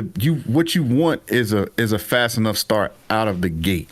That's really what you want. If you can. And we know that the Bears have this ability to come back, but that's the tough thing about when you're playing against powerhouse teams offensively like the Rams. You want them chasing you. You don't want to be chasing them, because it's hard to catch them once they get out the breaks. It's kind of like somebody. I was listening to the Charter podcast, and Clay Hubbard, he was like, yeah, if me and Ruthie ran a race, I could get out of the blocks late. I'm pretty sure I could catch up to her and beat her. But if I'm racing Usain Bolt, I want the best start that I can get, right? I want the fastest start I can get out of the block to give me the best chance, even though I might not get it done. But that's what I'm aiming for. I think the Bears need to think along those lines. Like, and I know they do it every week, but listen, man. Let's go get these 7 points. Let's not mess around. Let's not come up with no funky stuff where we moving Cole Kmet under center and throwing it between his legs over somebody's head or something like that. Listen, let's just keep it simple. Let's get down, get these 7 points, and let's keep putting that in front of us. You know what I'm saying? Let's keep putting that in front of the Rams where we're showing them, hey, we got another 7 points on you. We got 10 points on you, maybe. Okay, we might even be able to get 14 points up on you. You know what I'm saying? And making them come to us, and then that way we can play the defense that we really want to play, but we're playing more to our strength than our weakness. And I can totally understand, like you said, in an instance like this, that you want to start in the upper hand, and I totally agree because one, what we disagree is that I do believe we can win a shootout. I don't factor in against this the Rams. Against any team in football. Shootout. I don't think like, damn, the Rams are light years ahead of my offense and we got no way to keep up. That would be based on this factor that either your offense is incapable of keeping up for whatever reason that is. I don't know what that. And we ain't talking about slow starts. We talking about your offense. It is still not to be taken not to be taken lightly, or a low pace offense. Give me a moment. Well, let's say we know they can win. Okay, so we know that they can win a shootout because they've won shootouts. But what I'm saying is, at this point in time, because I'm a week to week guy, so please don't feel like I'm bringing in, week 2 Bears and judging them against this Rams team. I'm a week to week guy. So what we saw last week, the Bears struggled to get out of the gates, and while Green Bay is a good defense, so is St. Louis is a top 5. I think St. Louis is. I love I'm sorry, St. Louis. Yeah, I think the Rams are a top 5 defense. They might be a top 3. Yeah. Yeah. So it's care. even more imperative. Hey, man, when we get down there, let's get this ball in the end zone. Which I get it. It's tough, but I didn't want no dead air while you stepped away. Well, and I dig that, but even in that instance, we oftentimes, because I can do the same thing for my team when I speak of why I think the shootout is feasible. I've watched a few Rams games, and from start to finish, it's not score. It's not. They heat up and do what they need to do, but I see a lot of dormant times in them games where they just not lighting nobody up, and that's all teams. So the end result is how many points they have. The game itself is not indicative that they had a fast start, is what I'm saying. And so, yes, I don't want us to ever start slow, but it's no guarantee unless we just saying that our defense has absolutely no shot and they guarantee to score every time. That's the only way that we have to, quote unquote, start fast. Otherwise, we want to, but the only way we have to is that we guaranteeing the other team is going to score, i.e. the first half of last week. If we going off that metric, then yes, you got to start fast. But each game, like you said, is a different one. This weather, this game, this week is totally different than over 100 other ones Stafford's been in. And I know he's been in some of these, but they all have to factor into their own situations. And when we talk about situations, I'm willing to go out here and say that my coaches maybe run 1,000 plays this year. Let's give them a nice small number, like 1,000. And I'm willing to say that in that 1,000, 62 of them have been, quote unquote, gimmick, trick, or whatever else. So, pardon me for being overly defensive of my coach when I say I don't care if you threw the ball through 7 people's legs, score. I don't care about how you do. Like, I'm not into, just pound the rock and keep it simple. Simple to me is video games things that I'm not privy to know. And simple to me in football is successful. And I say it like this.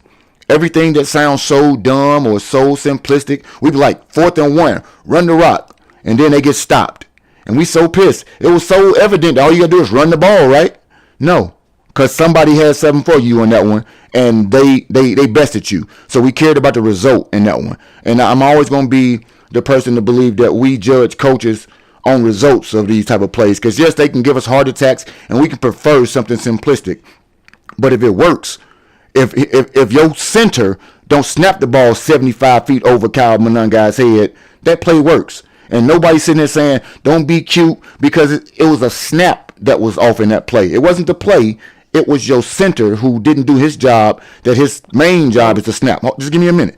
What I'm saying is we rail against these plays and his unconventionality. Unfortunately for us, when they signed up for him, they were signing up for that because those are the things that drew them to him. So if he's doing this 16 times a game, and I'm being hyperbolic when I say it, but he's doing this like the 4th downs last week, you was doing too much for me if you keep going for these 5 4th downs in the first half. But be honest, if he converts 2 more of those, we way less critical about it. And we can be like, man, be simple and punt the ball away. If he converts it, nobody is giving him that hypercritical focus. And so I'm just saying that as much as I want you to be simplistic and do the things that look so grinder to me, I'm not going to flip out about play. Like, please don't leave our Super Bowl to a trick play. But guess what? The Philly special was a damn trick play, and Nick got a statue for it. I bet you nobody was out there like, please run this play. But that's what they ran, and they're okay with it because it succeeded. So I don't love all the gimmicks, if you want to call it that, but I don't rail against him anytime he pulls them, because when things work, you applaud and laud your coach, and the coach we signed up for is just that stumble bum, Penei Sewell throwing dude, and he been that guy, and he ain't gonna stop being that guy. And just like in a marriage, I signed up for the 80 and the 20. Sometimes, and then the 20 ain't detrimental as the leader. Oh, he's the leader. So I got to take the 80 and hope that he ain't steering me down the path of fuckery with the 20. But I digress.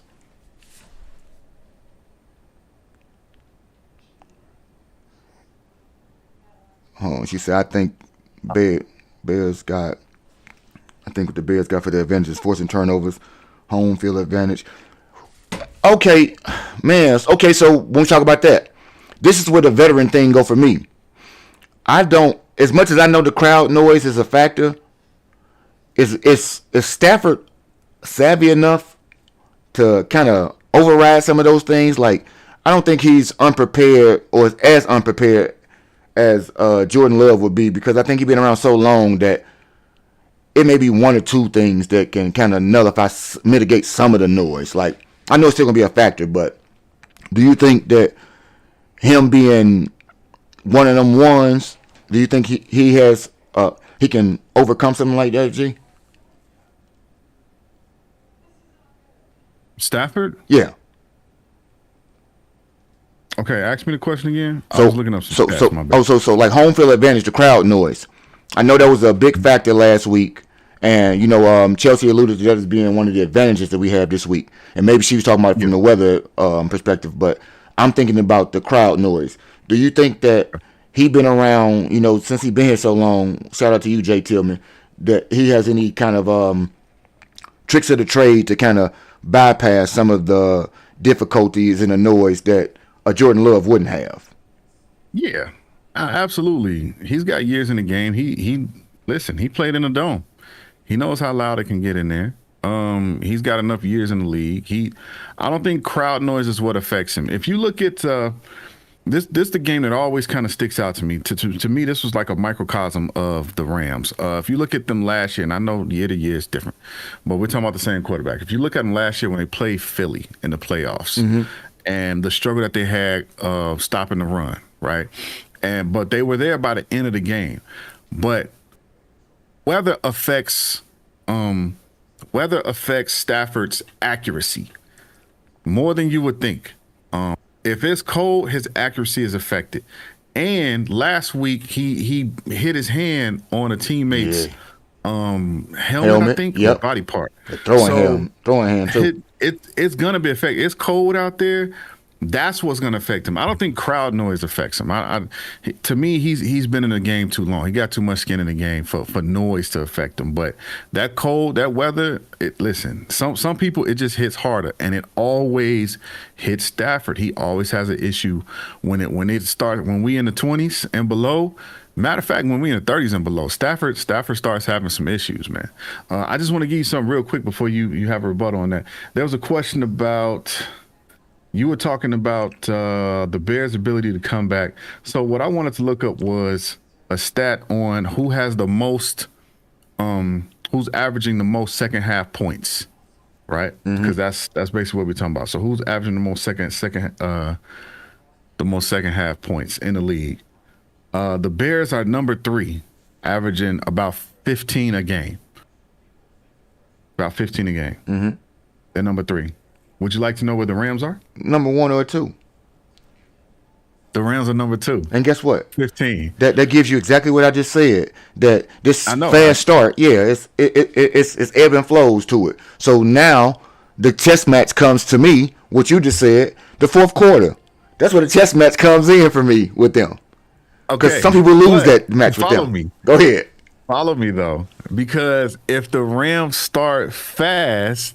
And they scored in the fourth quarter, and the Bears start slow. Yeah. I don't think the Bears are gonna be able to catch them. That's all we're saying. I can dig. Yeah, that's called. They had this. Oh, Captain Obvious. I get that. Yeah, I know that. I understand that part. Yeah, if we played the 49ers and got up to a slow start, we weren't gonna be able to come back. I get it. I'm saying the power is there. And the power is in hands because we didn't have a Rome in the last few shootouts that we did have, and so the dynamics open up a bit different. I think that your coach is maniacal, and I think that he is in his bag because of. And Chili brought this up. Imagine the scenario where you beat Matt LaFleur, Sean McVay, and Kyle Shanahan all in the same playoff. Bruh, that's a run for you. And you think he ain't? That's a run for you. You think he ain't egotistical enough to know about how they can all shake out and what he want to do? You think he ain't? He hear everything for real, and your coach is being talked about this week nastily, all because he don't like poor little Matt LaFleur. So now people trying to how shoot dare shots. you? How dare you shake the coach's hand like that? Like, bro, all this happened on the coach's watch. Everything that the Packers were saying happened on the coach's watch, and I didn't hear Coach coming out and saying, "No, we don't feel that way. We're not going to talk about the Bears in that way." He didn't say nothing about it. So you got what you deserve. And so you think my coach don't hear people shooting shots about who he got no chance against, and in the coaching matchups, McVay is better. He acknowledges that McVay got more skin in the game. You know he ain't gonna never acknowledge to y'all that he's better, because you lying to yourself if you think he think that. I think you've been around longer than me, sir. I think you more decorated than I am. I think you got skins on the wall, and we can't argue that. But I bet you on Sunday, I'm trying to kick your ass to prove you ain't no better than the rest of them. Next question. I don't think that your coach has this deficiency in any way, shape, or form to not have his team understand the magnitude of what you just said right there. The Packers, and yes, sometimes the synapses don't seem to go off for him or them. Because sometimes y'all just make 2 more simplistic plays, run the ball one more time. But we've seen in some of these instances where still, and I don't know why, 1 or 2 things is off in a situation, but they make adjustment. I'm wondering if the magnitude, because the implications are magnified every round. Do you take what you had in the last game and, hey, boys, I'm trying to feed you a healthy heaping of this, because if we don't do this in this game, if we don't start this way and finish this way, guess where we going, boys? 1, 2, 3 Cancun. I've been the Lions coach. I've been there. I seen all the good things when it comes to this high-flying offense that can't close them out. Because our team this year, when we talk about winning, only one time, Cowboys, can I think of a time where we closed out a win per se. And so I don't know how good we are at maintaining leads, because we ain't have very many of them. And I don't want to say don't get one, but I do want to say that they getting closer to being a bit more balanced. There are some things that come in here or there, and I think like when we talk about these rust factors, Rome, you saw him finally be a factor in the fourth quarter of the game. Still getting his feet wet, no pun intended. Look good. And so 3 quarters, I didn't think he was on the field damn near. But blocking, he was there and everything else. And when the time is right, boom, boom, boom. And so I'm just saying that I know Vegas, with us being a 4-point dog at home, has the same sentiment or reservation, whatever word anybody would like to use to cast doubt. They're gonna be like, yes. That's you're right, T Miles. Yes, absolutely right, man. That's a good call. You broke one out right there, man. I sure was thinking. God, hey, you're right, man. I don't know what I was thinking. Start to finish, when me and T know all the time is we can disagree 85% of the time. Hey, we always find one of them in a day. It's like, you know what? That's why we became best friends. Goddamn, like right there, you got me. But you think about the competition levels that they have faced, and I know that other people's defense is quote unquote better than ours, but I don't think that you let a team like the Panthers drag you to the mat twice, and their offense wasn't lighting the world on fire last week throughout the course of the game, but they did enough to kind of hang you around and slow you down. And so, like you said, something has to give for the defense or the offense. One of them, if not both, has to start the game off fast. Because both of y'all can't start off on the same page unless it's the right page. So now, if we win the coin toss, do we take the ball this game? I think you don't. It depends. Well, I think the wind goes with him on this one right here, and I say that because of what the weather's supposed to be. So I think he wants to give his defense the nod of confidence, leading from last game, and be like, last week I didn't have confidence in you, and I went for fourth down 17 times. This week, because of the last game, the last half y'all showed me that you deserve a chance to be just like I got this pride in my offense. Show me what y'all showed me last week so we can go out there and do y'all a solid. I think he thinks about things like that. I think he is that obsessed.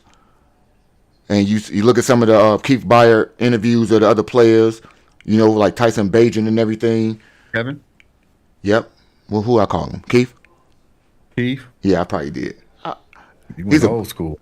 He a buyer. Who knows? Hey,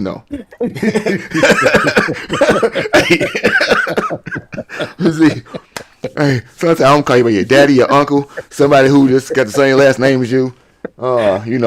Especially them names right there that threw me for a loop. And I knew it rather you said it. It's like, what did I call him? I did not call him Kevin. Yeah, but he had a Tyson Bagent on his pod last week, and he was talking about the holidays and the breaks that he sends the players home, and he's still in the lab, and he can't go nowhere else. He like Thibodeau with a wife and kids. You know what I'm saying? Saying like, and then it's not to the point that he's obsessed in a negative way. Because if y'all don't know, Ben gets some of his play calls from his kids. Because they watch games, they play football in high school, and hey, what do you think about X, Y, and Z? And Pops finds out a way to make it happen if it look like something is good. So we spending quality time.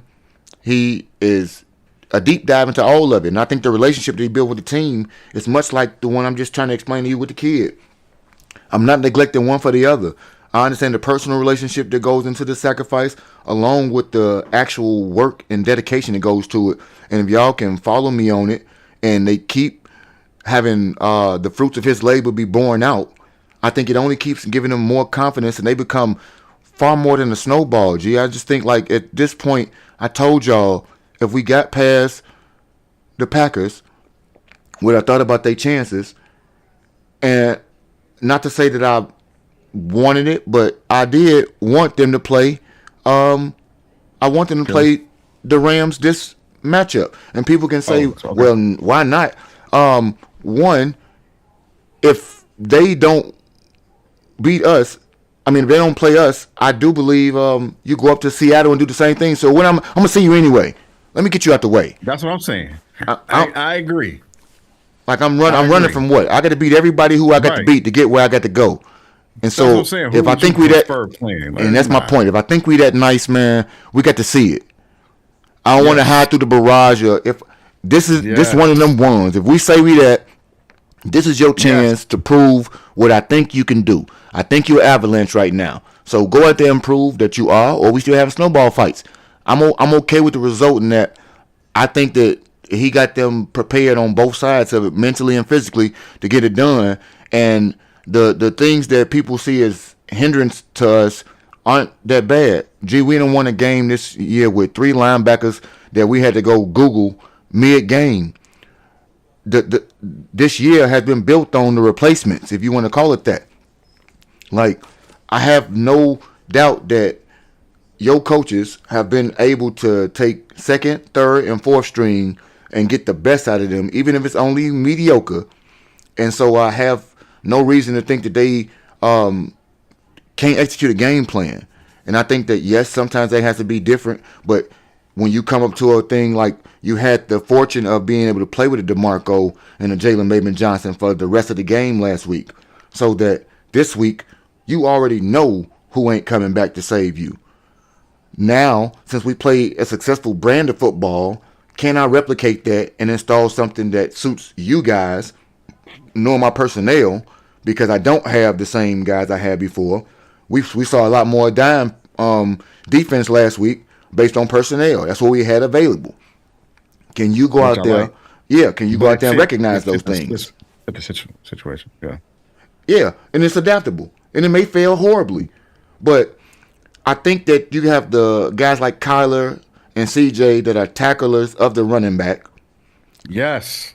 And so that gives me Jaquan. Yeah, I forgot about Quan. They're going to get him. And so you got that trio of secondary players that I think do a good job of form tackling and getting in there to have everybody else help out with the takeaways.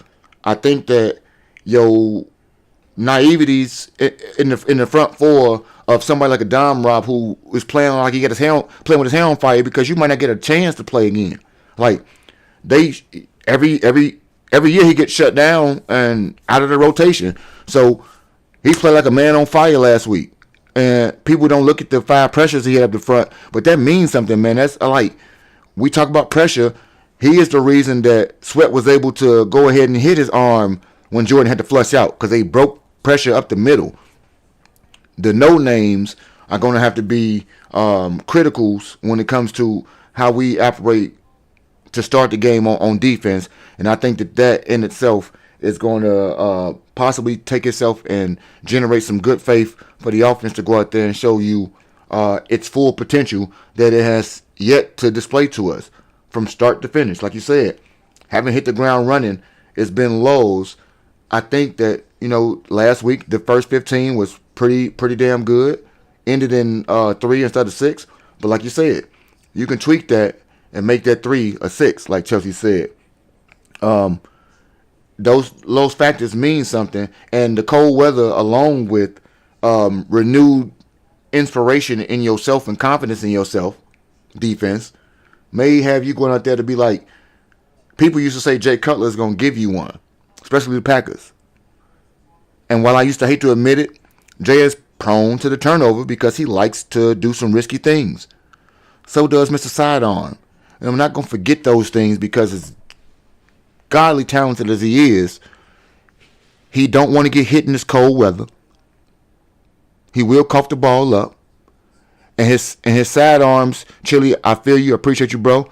I know that those types of things will be able to bode in your favor if in fact you buckle down and understand that we got to play a symbiotic brand of football where everybody is tugging on the rope, much like the second half last week. And I think that they can kind of take that second half, take the story of the Joe Tooney and Grady Jarrett, preseason type, that 2083, and this should be the last time that, if you are serious about winning this year, should be the last time you have to talk about that, in my estimation. I agree with you on that one. This should be the last. This should be the worst our defense will ever be. And that should be the slowest your offense starts from this point forward. From this point forward, you in the playoffs, baby. This is a different brand. You don't get the Mia Copas, and I'm not expecting you to score 25 every fourth quarter. So We just talked about the stats. You third. It didn't say you was third with 25.2 or fourth quarter. So it said something like 15 or something, bro. I don't mind you scoring your little 14, 15, but please score me 17 or something before that. It'd be nice. And I think that's capable. I think they both are capable of doing that together. And I think that it's going to be able to bear itself out in that way. Well, hell, they started already. But when we end this stream, I'm going to tune into ESPN so that I can hear the injury reports, find out what's going on some up-to-date type things, and get me a little bit of what we call Thayer Thursday, if you will.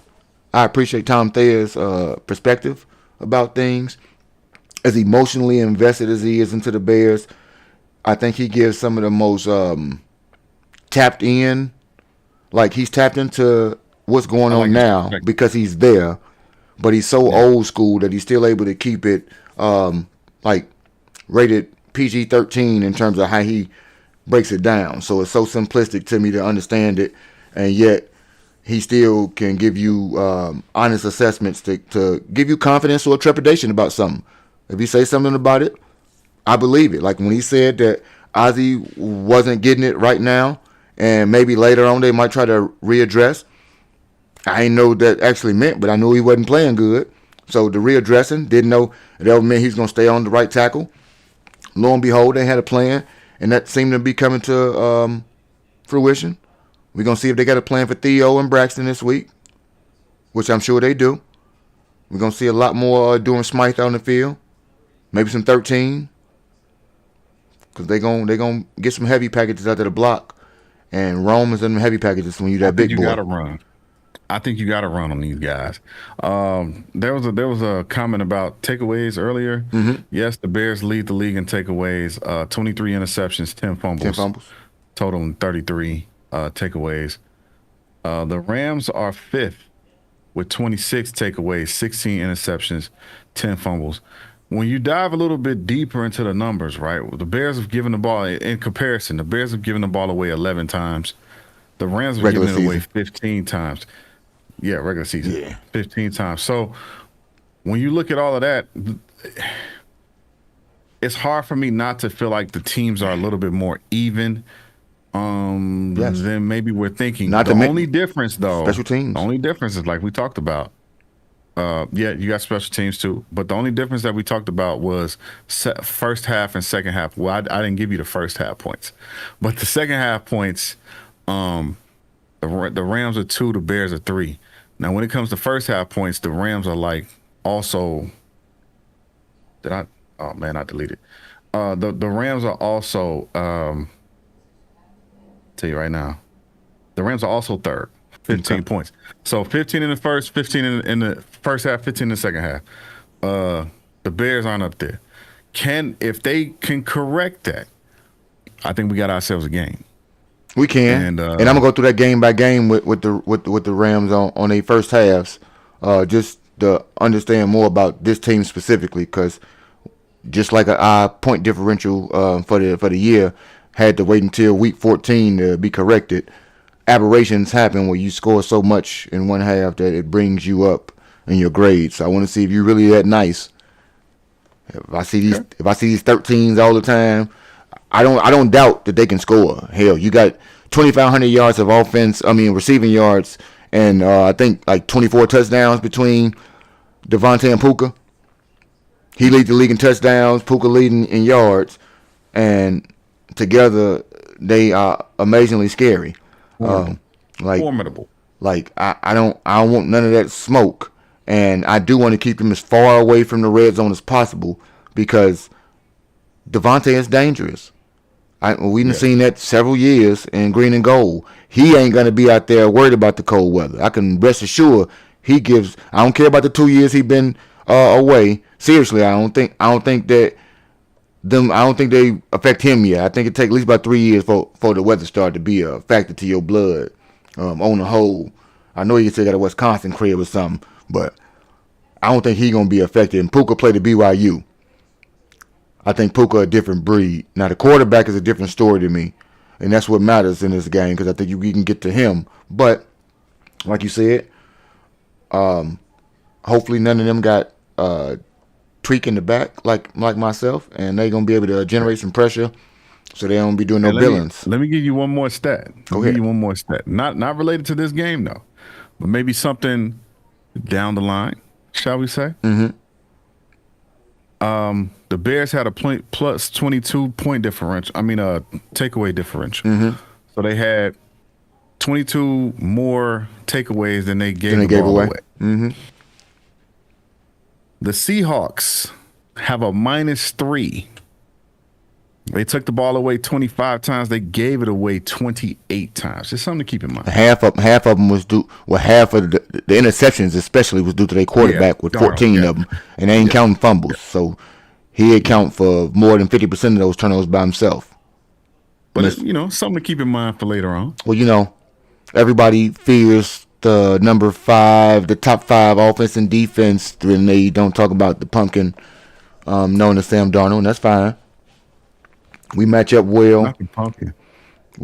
And like you said, we match up well on offense, getting pressure on Stafford, forcing everybody into mistakes. But I do believe, just like we said last week, because we can say we didn't, at times we didn't have pressure, but we forced 4 turnovers. This week, you have to do a better job of corralling those.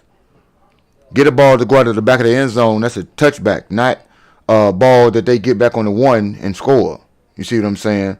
Polar bear, grizzly bear, brown bear, Dexter, don't pounce on the ball like that and learn how to appropriately that was insane. Go towards a fumble. Like that was too much adrenaline, bro. Like you had to tone that down right there. I would have rather you try to scoop and score than that. What you did, I'd rather you just try to pick it up, because what you just did, bro, I ain't never seen nobody belly flop on the football. Like that broke me down right there. And so you think about some of that. He was so upset with himself, man. Yes, he should have been. I'm like, I ain't never seen he should have been. You should have felt like you should have felt like Charles Haley in that snow game. You should have felt just like him. You should have felt so sad. Did all the right things and then did the wrong thing. He hustled down there, bro. He ran faster than everybody down the field, and then boop, put in his stomach, pushed it out of bounds, man. God, you got to be kidding me, man. I ain't never seen that happen before. Now after somebody booted, they kicked the ball to you. He's like, here you go. Like, brilliant plays. Like I'm saying, I know they can do it. I know the defense is ready. And like, okay, and Ken just said it. Booker can go there. I got a highlight coming out this week if I can find it again. I think I lost it. But I'm gonna tell you all about this one real quick. If you can go back anywhere that you find your Bears clips, there is a highlight of Booker after every huddle for the Packers, just standing there looking at Jordan Love like Michael Myers. Yeah, I saw that. And like, in some ways, people like cheesy, gimmicky, bop, bop, bop. I think this dude was really out there, like, in his bag trying to figure out how he can disrupt the hell out of everything you got going on. And I think, like, in spurts, he a disruptor in spurts. And I think he going to be one of them types that help you out, especially when I don't know why I'm feeling it, but I'm liking the combination of Grady and Dominique Robinson up front. You can sprinkle in some Billings. You know what I mean? Like, I'm liking it.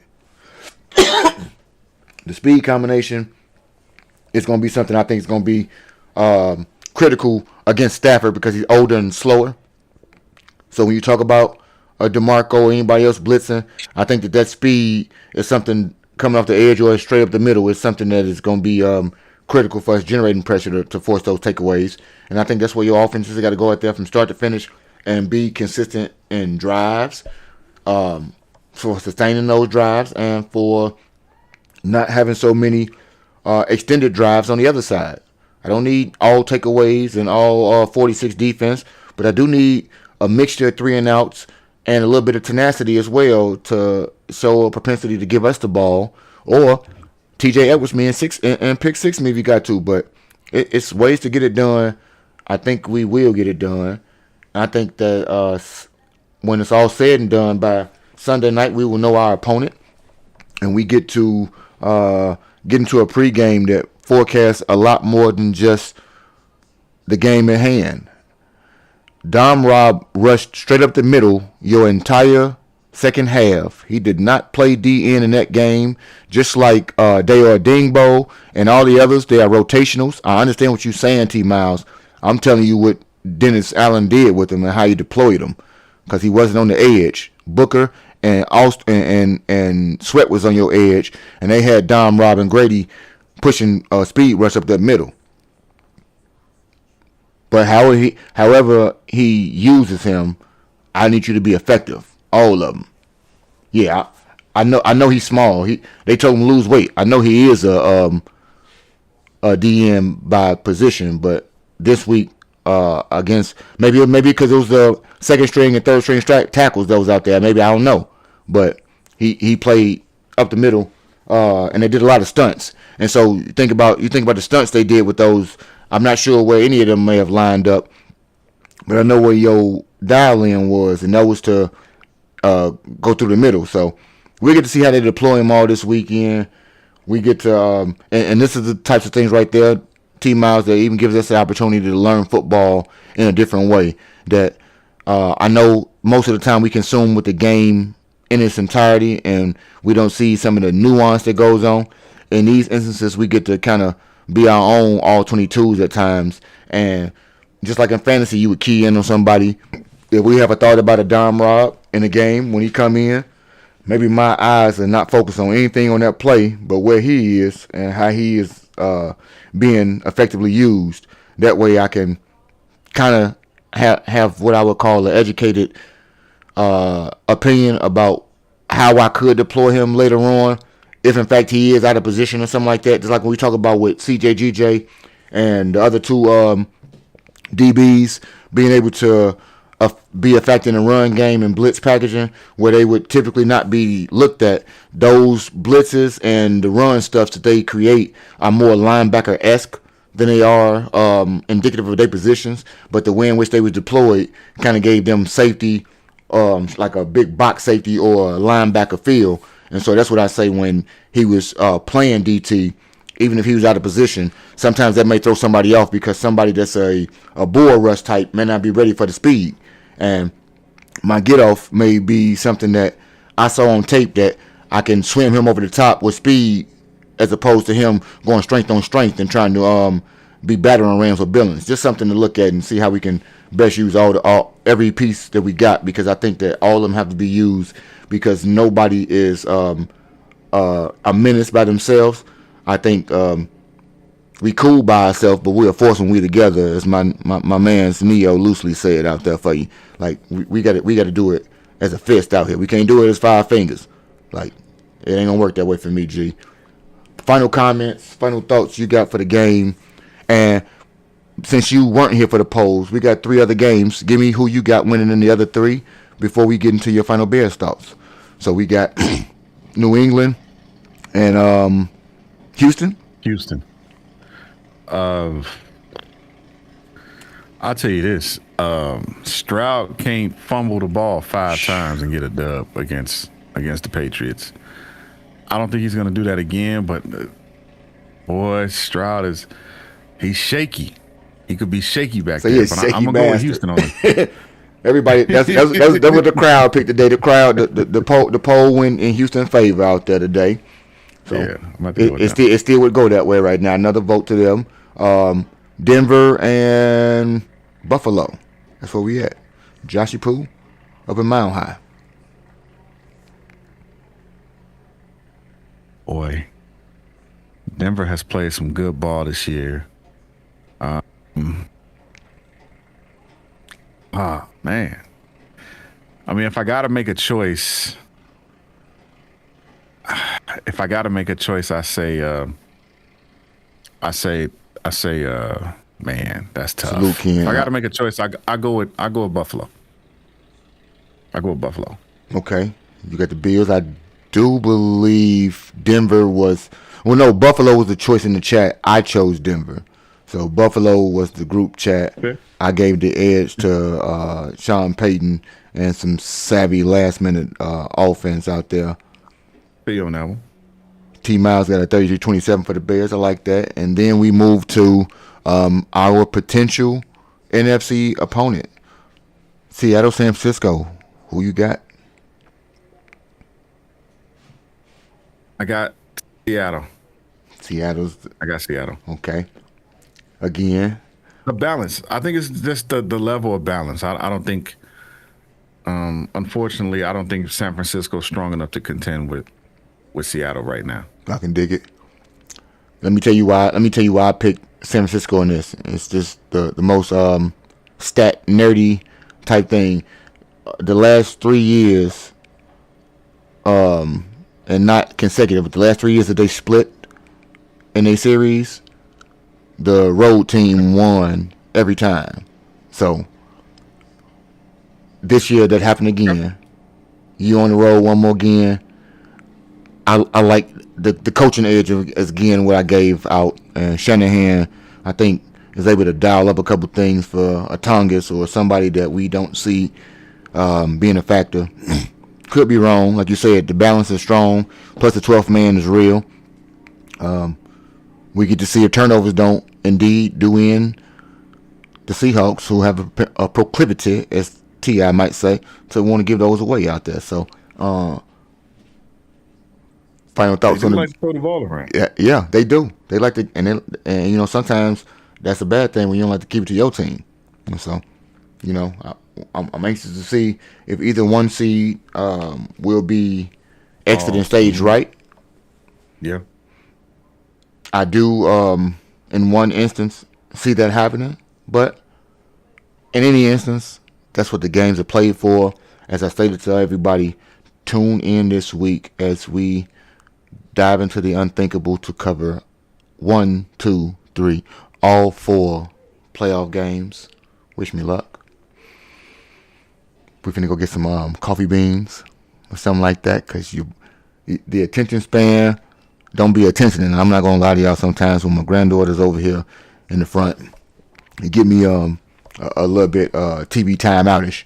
I ain't gonna lie to you. So like I said, we gonna get into it at least for a half, all of those games, so that we can get some thoughts about each individual game, the performances that go on in those, so that we don't get lost too much into the Bears train. But the coup de grace Sunday night is when the train get rolling. If you ain't on for a start, I don't know what to tell you. But it is time. Start too. It is. Hey, 6:30 is exceptionally early when we talk about a Sunday game. It's an unconventional time, to say the least. 3:30 in L.A. And I won't tell you that I'm mad about it either. It allows you to do what you want with your Sunday and still kind of have a nice little nightcap, if you will. Chelsea, I appreciate it, and I appreciate everybody else. Catch us all for the pregame on Sunday, but if you want to catch all the other games, I'll be here as well until such a time. And until next delivery, I appreciate you pulling up on me, man. Everybody else have a good day, and we get on out this place.